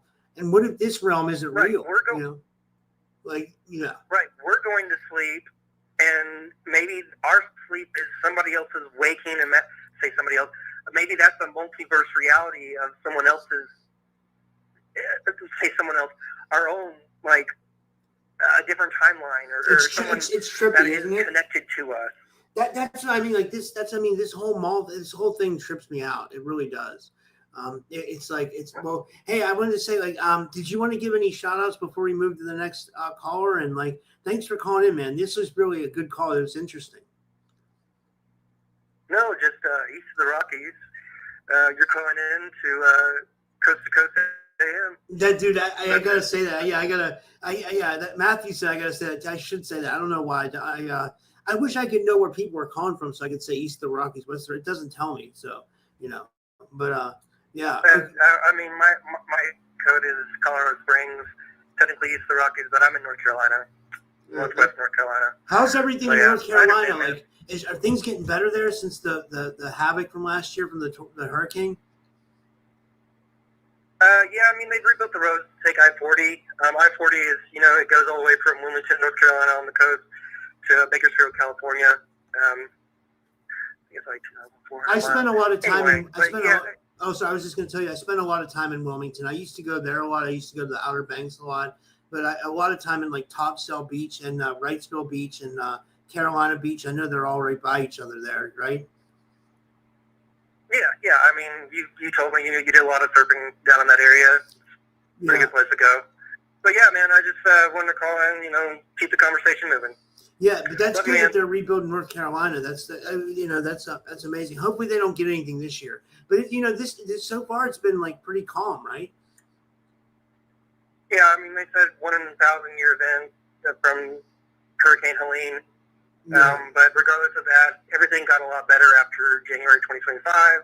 The event, the political change. So, yeah, things got a lot better after that. But before that, from, like, October to January, it was all heck. Yeah. Well, yeah, I agree. Things have gotten better. Yeah. Well, thank you so much for calling in. That was Bryson, guys, and say hi to him in the chat. And thanks so much for calling, Bryson. And I'm glad to have you here. And all right, we lost the call. Someone called. Whoever called, you can call back. And I love that Elizabeth's in the chat. She says Virginia Beach. I used to go there too. I used to be all up in Virginia Beach all the time. I love it there.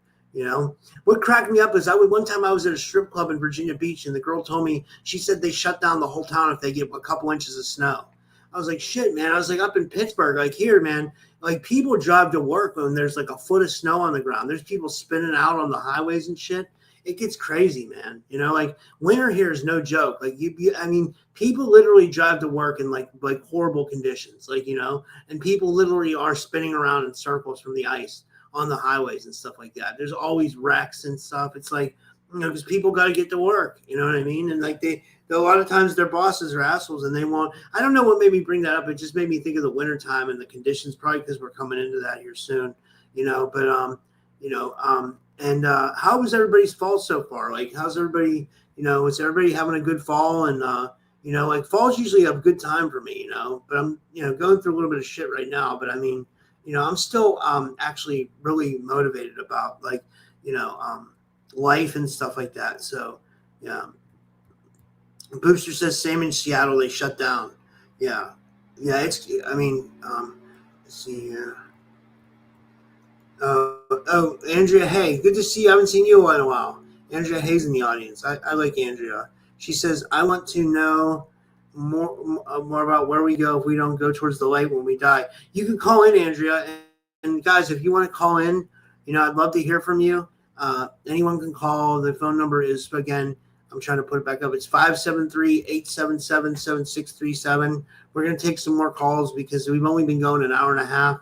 And I said I could go, a long time tonight. I mean, if we don't get a lot more calls, I might finish up early. But, I'll go through some of the chat here and we'll keep ourselves entertained like that. Let me see here.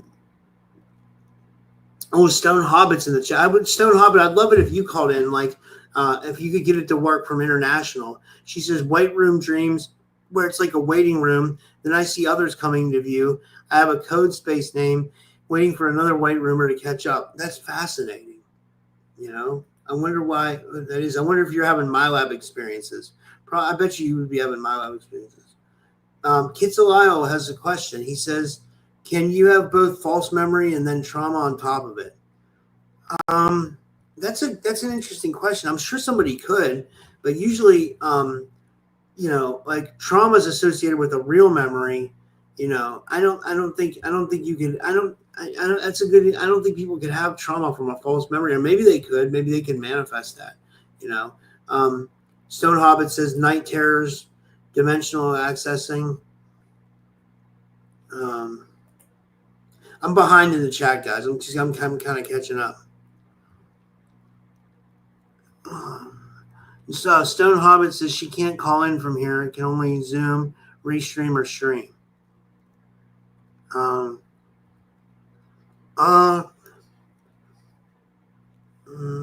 me see here. I guess I could put a link in the chat, Stone Hobbit, if you want to join me for a couple minutes. It's up to you. I'll it's on StreamYard. I can let me see here. Yeah, because we can still take calls even with you here. Yeah, so anybody that wants to join, I'll put the StreamYard link in the chat. So let's see here. I'm putting this in for Stone Hobbit if she wants to join. Let me see here. I'm just gonna actually, yeah, I'll drop it in here because I can control who comes in and not. So I'm putting this in the chat for Stone Hobbit if she wants to join us. She can join us and she can talk a little bit. There, I put the StreamYard link in the chat, Stone Hobbit, if you want to join. And I'm just going to keep going. And if you want to call in, you guys can call in still, 573-877-7637. And Trey's in the house. I love Trey. Trey's awesome. Trey says, what's up, y'all? Today I went to the Tucson Meet Yourself Festival where Yaqui plant medicine teacher Felipe Molina's talk. That's awesome. Then he decided to do a live. Then he showed up in the middle of it. Dude, that's awesome, man. That's really cool. Shout out to Trey. And you guys follow Trey's channel, please. Give him a follow. Give him some subscribers. We all should be supporting each other's work right now,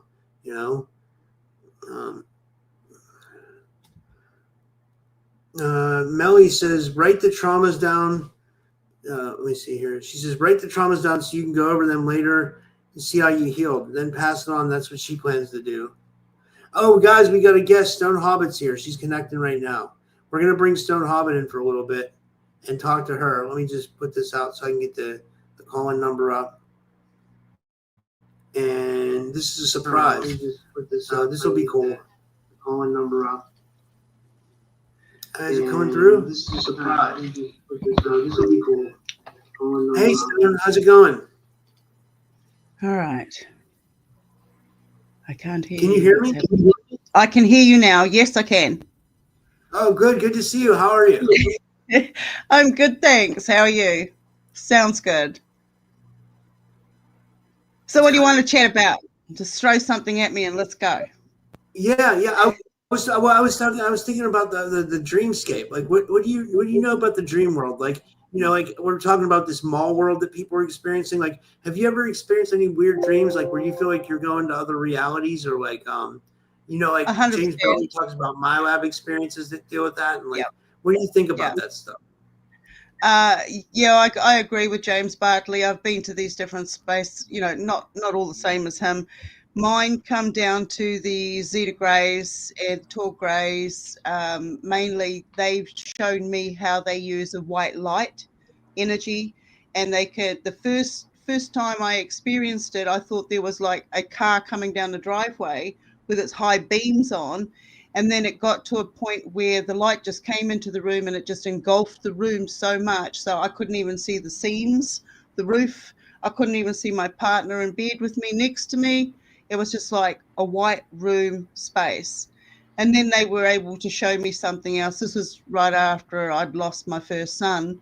And basically they showed me an apparition of them, Jesus coming down the steps holding the hand of my son I'd just lost. So once that was over, it came as fast as it went, okay? And then the second time, I'm like begging for me to be back in that situation. And it happened straight away. It happened straight away. And then after that, for 30 years since then, it's more than that now, but I'd have these experiences, these different experiences where the white room would be the main, I would be in the white room again. I walked into my kids' room one day and I knew the little greys were there, and because I broke out of sleep paralysis. This is when I discovered that I had telepathic abilities with my partner. We both were in sleep paralysis at the same time. We knew something wasn't right. As soon as I recognized the being standing at the door as not my other son, this is years later, I realized I'd seen him before, and I started swearing at him, saying, "Leave my effing kids alone, don't you touch them." That to me told me straight away that I've encountered these beings before, and I knew what they were about to do. This is before I was on the internet land. Yeah. And it was 1998. There you go, 1998. And Wow. and then I burst the door open, and the whole room was white. It was so white I couldn't see the bunks. I couldn't see Wow. my kids, but I knew that they were in there. And this light just engulfed in itself into a tiny little ball and just came charging straight at me. I ended up on the floor like I'd been punched in the stomach, and Holy my partner at the time jumped out of bed and grabbed me up off the floor, and we raced into the kids' room. We grabbed the kids out of the room and left the house. So over the years, the white room has shown up. I've had orbs that come in and let me know that I'm going to have one of these experiences. And the color of the orb will represent the being that's coming in. Usually it's either a blue or a green. I have a friendly which will show up in many colors.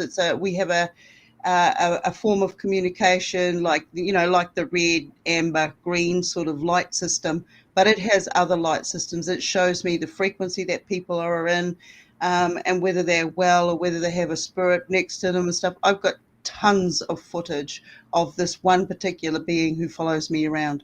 So now when it comes to the white room, night terrors is a regular thing with me. And I took away the terror factor when I was able to prove to myself that there was fact behind my theory. I knew I had seen an orb come in. My cat had also witnessed it. So I knew it was coming. So I had devices set up. And with all the failures of the devices, bar one, I managed to get what I sounded like while I was in that state. And coming out of the state, it was like, no. I was not in any fear state whatsoever. I was in a tube having a communication with a tall white grey. And what I was shown was the space between, like if you're inside a tube, the space between the tube there and our reality was not what distorted the vocals. So when I heard it on this side of the coin, it sounded like I was in sheer terror. It sounded like something was stabbing me. And they say, oh, if you've had trauma as a child, you're reliving your trauma. I now disagree with that. I say yes to a certain degree, but then it goes into something else. This is like I now use these feeling states as soon as they start to take hold of me, that yes, I'm going to go and be communicating with another being that's out there. So I'm allowing myself the ease instead of feeling like I'm dropping through the bed or Yeah. I'm shooting straight up out of the body. Have the encounters slowed down since the 90s? Were they more active? Like, 'cause it Nah. seems like a lot of people you don't hear about abductions as much anymore, but like, are they still going on and contact's still obviously going on, right? Like, it's Oh, like, for me, it's been my life. It's my lifetime. It's wherever I go, whatever house I live in. If I went and stayed at a backpackers with my son one night, and oh my God, he turned around and he had a night terror, and he used to have the terrors when he was younger. So I know I'm not the only one in my family being taken and visited and whatever. So I had to wake him up from it. And seconds later, he went back into it. As soon as he woke up, had a drink, did what he needed, got back into bed, crashed out, boom, straight up again. It happened straight again. And it is so terrifying to hear. I mean, my partner will punch me in the back. You know, he used to punch me in the back to get me to wake up from the states that I was in because it was so loud. I had a order. Oh, here's one for you. When I was living in the house on my own, I had a night terror one night, and I woke up to hearing noises outside like someone was trying to break into the house. And when I went over to the window, the bloody neighbors were trying to get into the house to see what was wrong. And one of them said he thought I was being stabbed and they were about to call the police.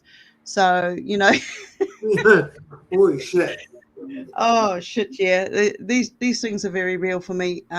I'll have a night terror at least once a month, a good decent one once a month. And when I say decent, I mean these are the ones that don't leave your mind. You know, as soon as, like, for the encounters I've had with these different beings, I say if you've had an encounter, a genuine encounter with a being, then your way of communicating with that being is just simply by thinking about them. As soon as you do, boom, those channels are open, and the experiences that you had around the same time as encountering that being, they will come back to you because that's the energy that was created at that time. So, yeah. Wow, But that's amazing. And then when, one thing I want to say is also is like I was talking to Michelle the other day, and she told me she comes to your group. You kind of have a group. You've had it for a while, I think. I remember you mentioned it yeah, before. But like people are really starting to like your group for like their experiences, like targeting and stuff like that too. Is yours up? yes, yeah, I have a group. My Thursday, your guys' Wednesdays. I'll pull the card up and stick it in the chat later on. But yeah, it's about self improvement. It's about, you know, acknowledging the experiences that we have, no matter how crazy, far fetched, or off this planet they may seem. Today I was in a group where there was a group of readers, you know, divination card readers, whatever. And basically it was allowing the others in the room to feel safe enough with their abilities, because if we're going to go out there and we want to know how to communicate, it's about opening up all your clears. We use them every single day. We just don't acknowledge that we're using them.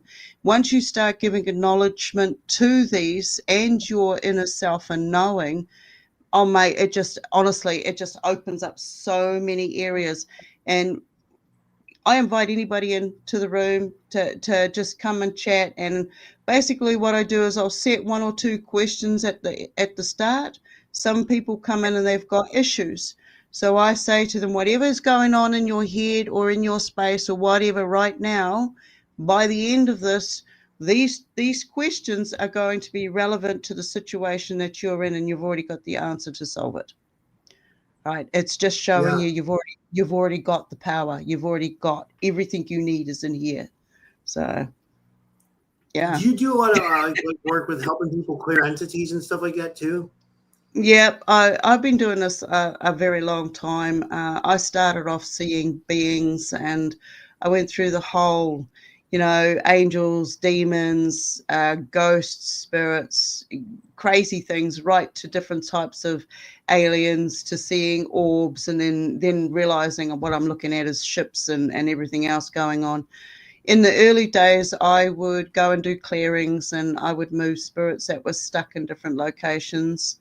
One of my big ones that I did was there was a little girl stuck inside the house and she couldn't get out. And there was a kamatua, which is I'm part Māori, so a Māori elder who'd gone to bless the house, tohanga. She went to bless the house and stuff and ended up dying there. So she was stuck on the outside. So when I got there, instead of blessing it for one, I realized I was moving two entities. So that was one of my, pat on the backs. We all have them.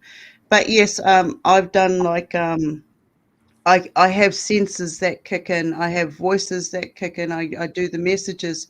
And if sometimes we are the in between, like I'll get a message from the group of people today showing them how we are all a piece of the puzzle. You might write down A, B, and C, and somebody might write down 1, 2, and 3, and it might make absolutely no sense. But then the next piece of the puzzle comes along from the third person, and then all of a sudden you've got a whole story that unfolds, and all three of you have got the information. So, when we can get our shit sorted down here where we are right now, then we have more communication and more memories about the dreamscape that we're going into, the work that we're doing in there. So yeah, that's a really good point. Yeah, and guys, you can call in. You can ask Stone a question, or you can call in. The phone number is 573-877-72637. And yeah, we might as well and what I was going to say. Let me see here. And we'd love to hear from you guys, so you can keep calling in and. When are you still being targeted, and do you encounter that a lot? Yeah, the targets, they're never going to stop. Whatever it is that they really, really want something from me for, is try to keep my nose clean. Try to get out there and just stay alive. Just stay alive, and just be aware of my surroundings. Be aware of who's doing what, who's coming onto your property, and just knowing that. We're being watched 24/7. We're being listened to 24/7. There's nowhere for them to hide, because we don't need to hide when we know that they're watching us 24/7 in every which way that they can. We know that there's no excuses for all the crime and everything that's going on, because at the end of the day, it comes back to them, and they know this. So by having that in my corner, it's like as soon as I start to get targeted, it's like go into calm state, stay calm, so that the chemicals in the brain are not going to be fed on, because that's why there's that disturbance. It's a distraction to create a fear state, a stuck state, so the chemicals in the brain can be fed from. And I'm not allowing anybody to feed off me no fucking more. Right. And then like about the topic like about tonight, the mall rooms. Like, what do you think is going on? Do you think people are experiencing like other realities when they go into dreams? Like, do you think our dreams are just another version of like a holographic reality? Like, some people say that dreams can be more real than this reality. Like, what do you feel about the dream space? I think dreaming is a skill that we can develop. It's a skill of communicating with ourselves from all the experiences that we've gone through in a day, and how they come. It's chemical coming into balance, and then going from that to going, okay, now I can control this dream. What do I want to get from controlling it? Why is it being directed this way? What's the forces that are directing it? Now I'm going to change that and direct it the way I want to. I want to know what the information is. So I look for markers like dates, places, landscapes, names, numbers, so that I can just remember something. But I would, from my experience, there are a portion of it that is illusion. These are chemical states, these are energy loops that we create ourselves, much like spirits when they pass on. We can find spirits doing the same thing at the same time every bloody day, but they're not actually there. They don't interact with you. This is what I call a looping spirit, a looping energy. And we can create that in our dream state when we're not aware of what it is that we're actually dealing with.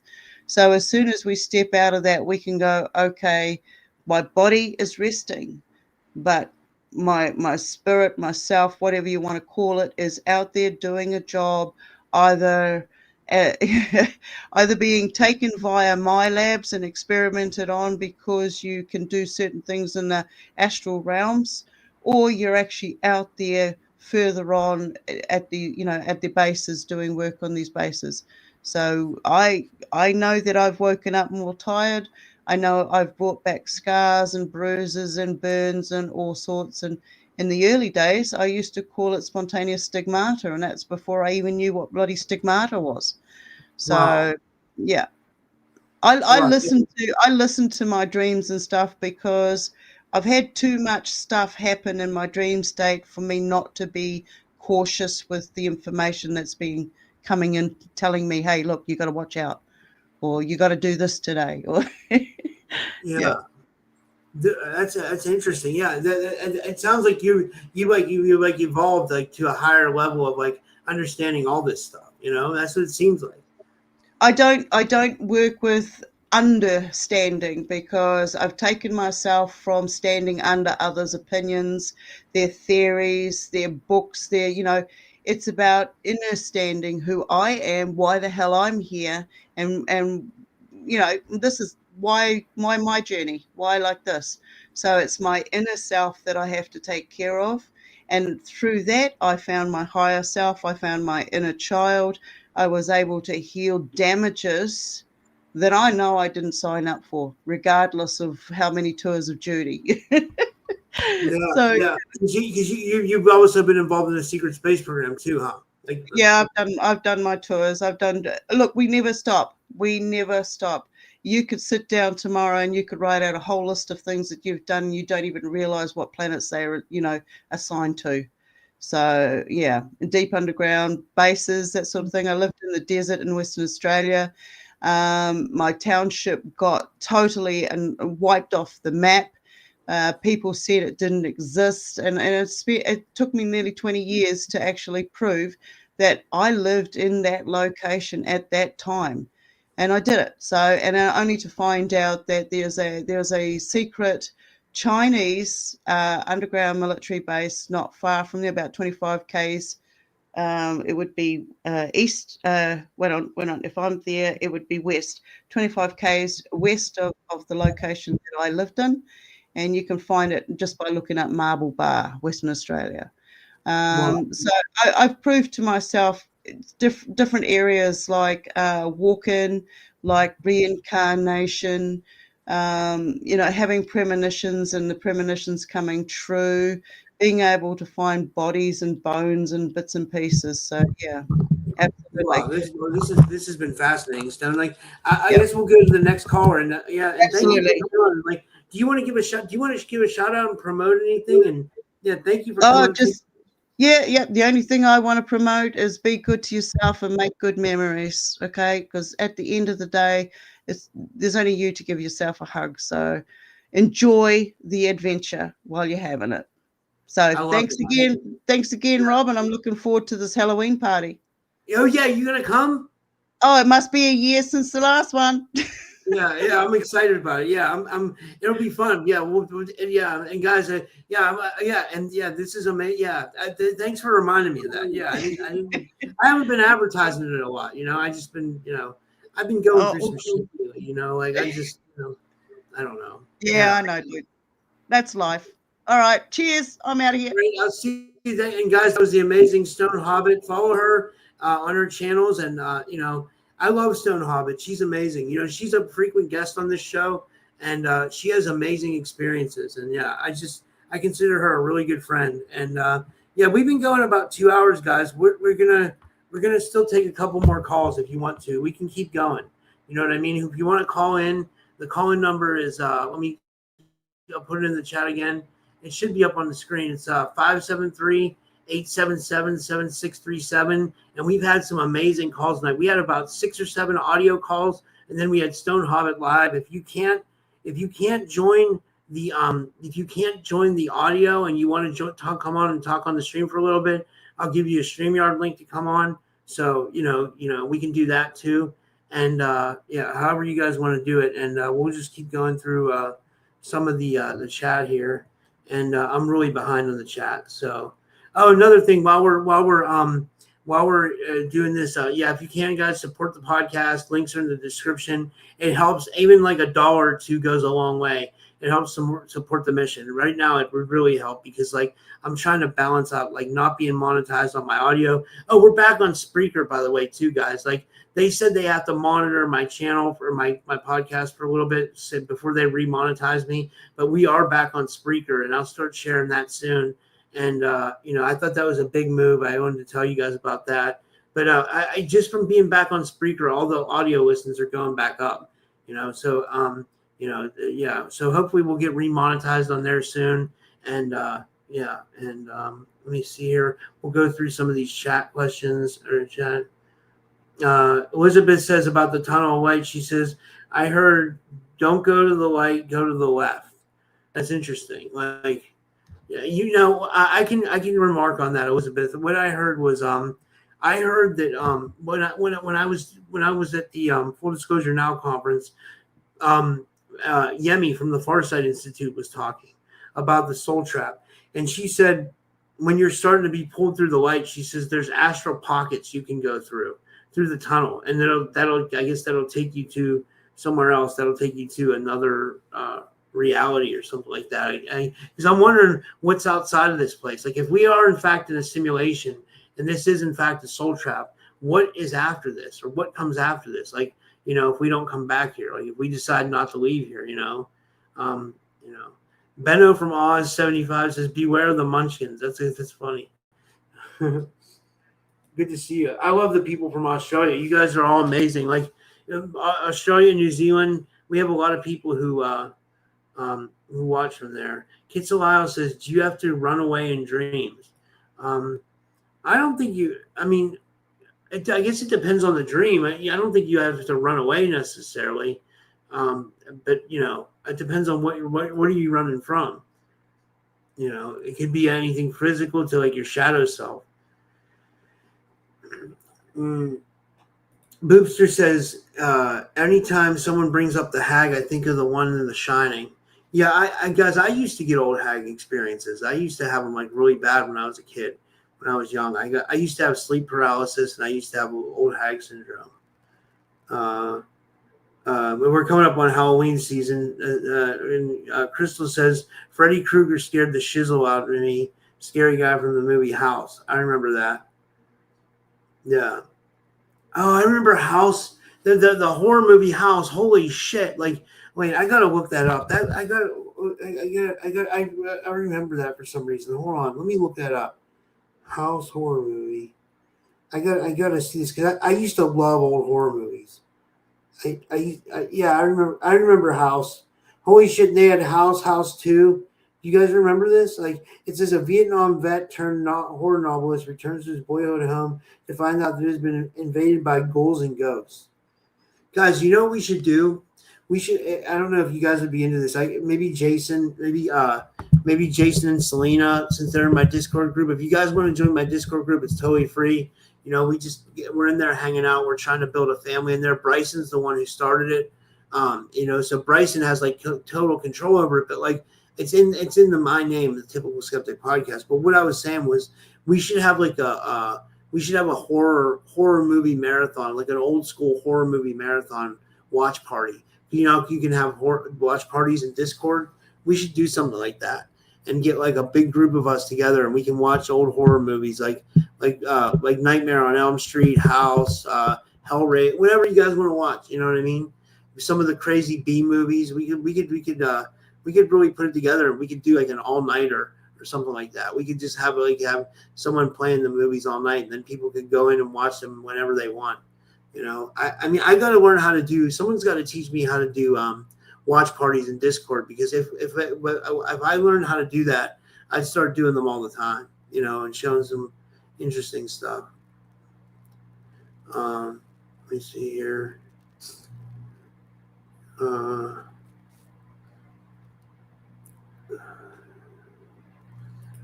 Spiritual Ascension says, I don't believe dreams to be real unless you're prophetic. I believe they are material from the brain, subconscious decompression, a message from another dimension. Yeah, I agree, something like that. But I mean, I think it's like some kind of like, I don't know. I think it's some kind of how do I say this? I think it's some kind of shared reality. Like it's like another form of reality. It seems like our dreams, you know. X1 says, how do gray aliens reproduce? I don't think they do. You know, I don't think they do. And he also had a joke. He says they seem to like the butt stuff a lot. Yeah, they do. You know, they seem to like to probe people. You know, they do. They have issues with that. They have issues. You know, I don't know why they do that. Maybe to stimulate something sexual, so you know they can take semen, and because they take semen and eggs from people. You know, they've been doing that since the 70s, about for a long time. And again, guys, if you want to call in, well, you know, we'll probably end the stream soon because nobody else is calling in. But we have someone called. I missed a call, but you know, if someone called and I missed you, call back.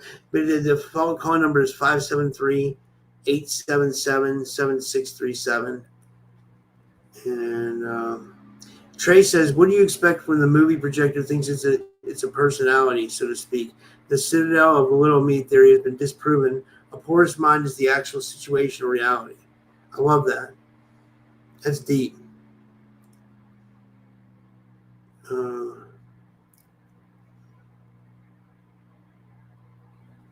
The Spiritual Ascension says, yeah, prophetic dreams are a little bit different, but still a message from another dimension. I agree. I believe you're getting something from another dimension. You know?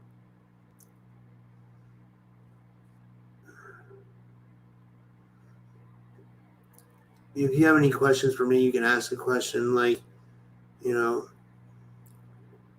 hey, Tumba, good to see you. Tumba's in the house. I like Tumba.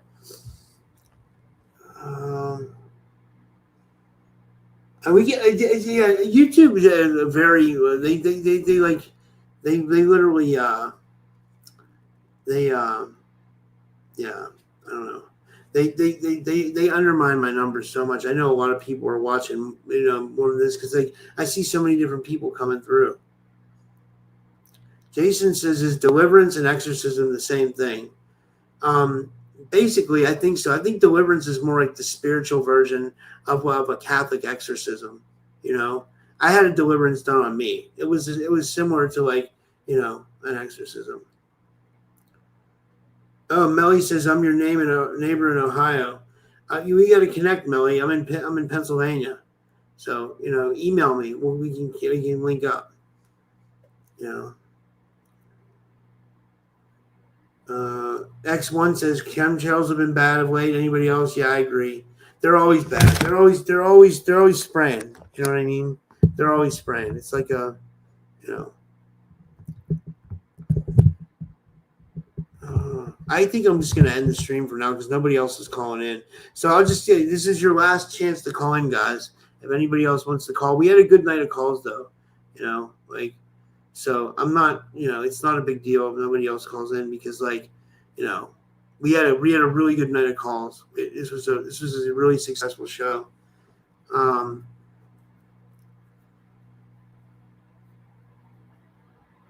X1 says, have I ever been probed? I said, no, I haven't.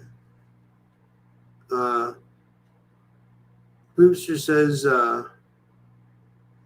Liz Cross just said, if you avoid the light, you get stuck. Your soul can get stuck.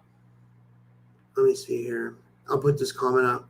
This is interesting. Liz Cross said, this is from Boopster. She says, Liz Cross said, if you avoid the light, your soul can get stuck in some cases for eternity. She just did a video that had her talking about it. I got to check that out. She's coming on this week, by the way, guys. Liz Cross will be on, let me see. We got, you know, nothing tomorrow. I might do another call-in show tomorrow. I'm not sure. If anybody wants to be a guest on my show tomorrow, get a hold of me. I need guests for tomorrow. But, you know, just showing up. This week we have Tuesday, we have Missy Hill and Carrie Cassidy, different shows. And then Wednesday we have Pink Bella and Liz Cross. And then Thursday we have Chris Matthew from Forbidden Knowledge News. So it'll be a good week. It'll be a really good week of. I never announced my guests either, but I mean, that's kind of the lineup for now. You know.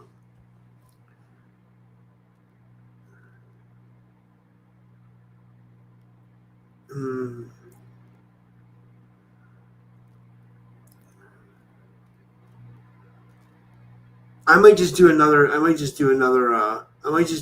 call-in show tomorrow. If you guys like this one, we'll do a call-in show, and like a couple of you guys can either call in or come through Zoom. You know.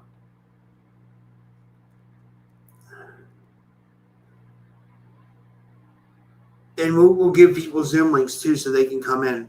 We'll just probably do another open show tomorrow. You know, we don't really need a guest. You know, like I think these are fun. You know, and Stone Hobbit said she'd come back on. We can have her. We can have anybody. We can do a group podcast tomorrow too. I just thought about that. I know I'm going to do one for Halloween, but we can definitely do one tomorrow too. You know, for some reason these videos get a lot of views. Like people seem to really like them. Hey, Tim Mothman, good to see you, man. Hillbilly Herb's in the chat. Good to see you, Hillbilly. Kitsalile. Kurt's in the chat. Good to see you, Kurt. Okay, I think I'm going to finish up the stream now, guys, because, I think we got all the calls we're going to get for one night. So, I'm tired anyway. I had a long day, so I guess I will see you guys all tomorrow. We'll do another fun show tomorrow, and remember, support the show if you can, and thank you guys all for tuning in tonight, and have a good night, everyone. Until tomorrow, I will see you, and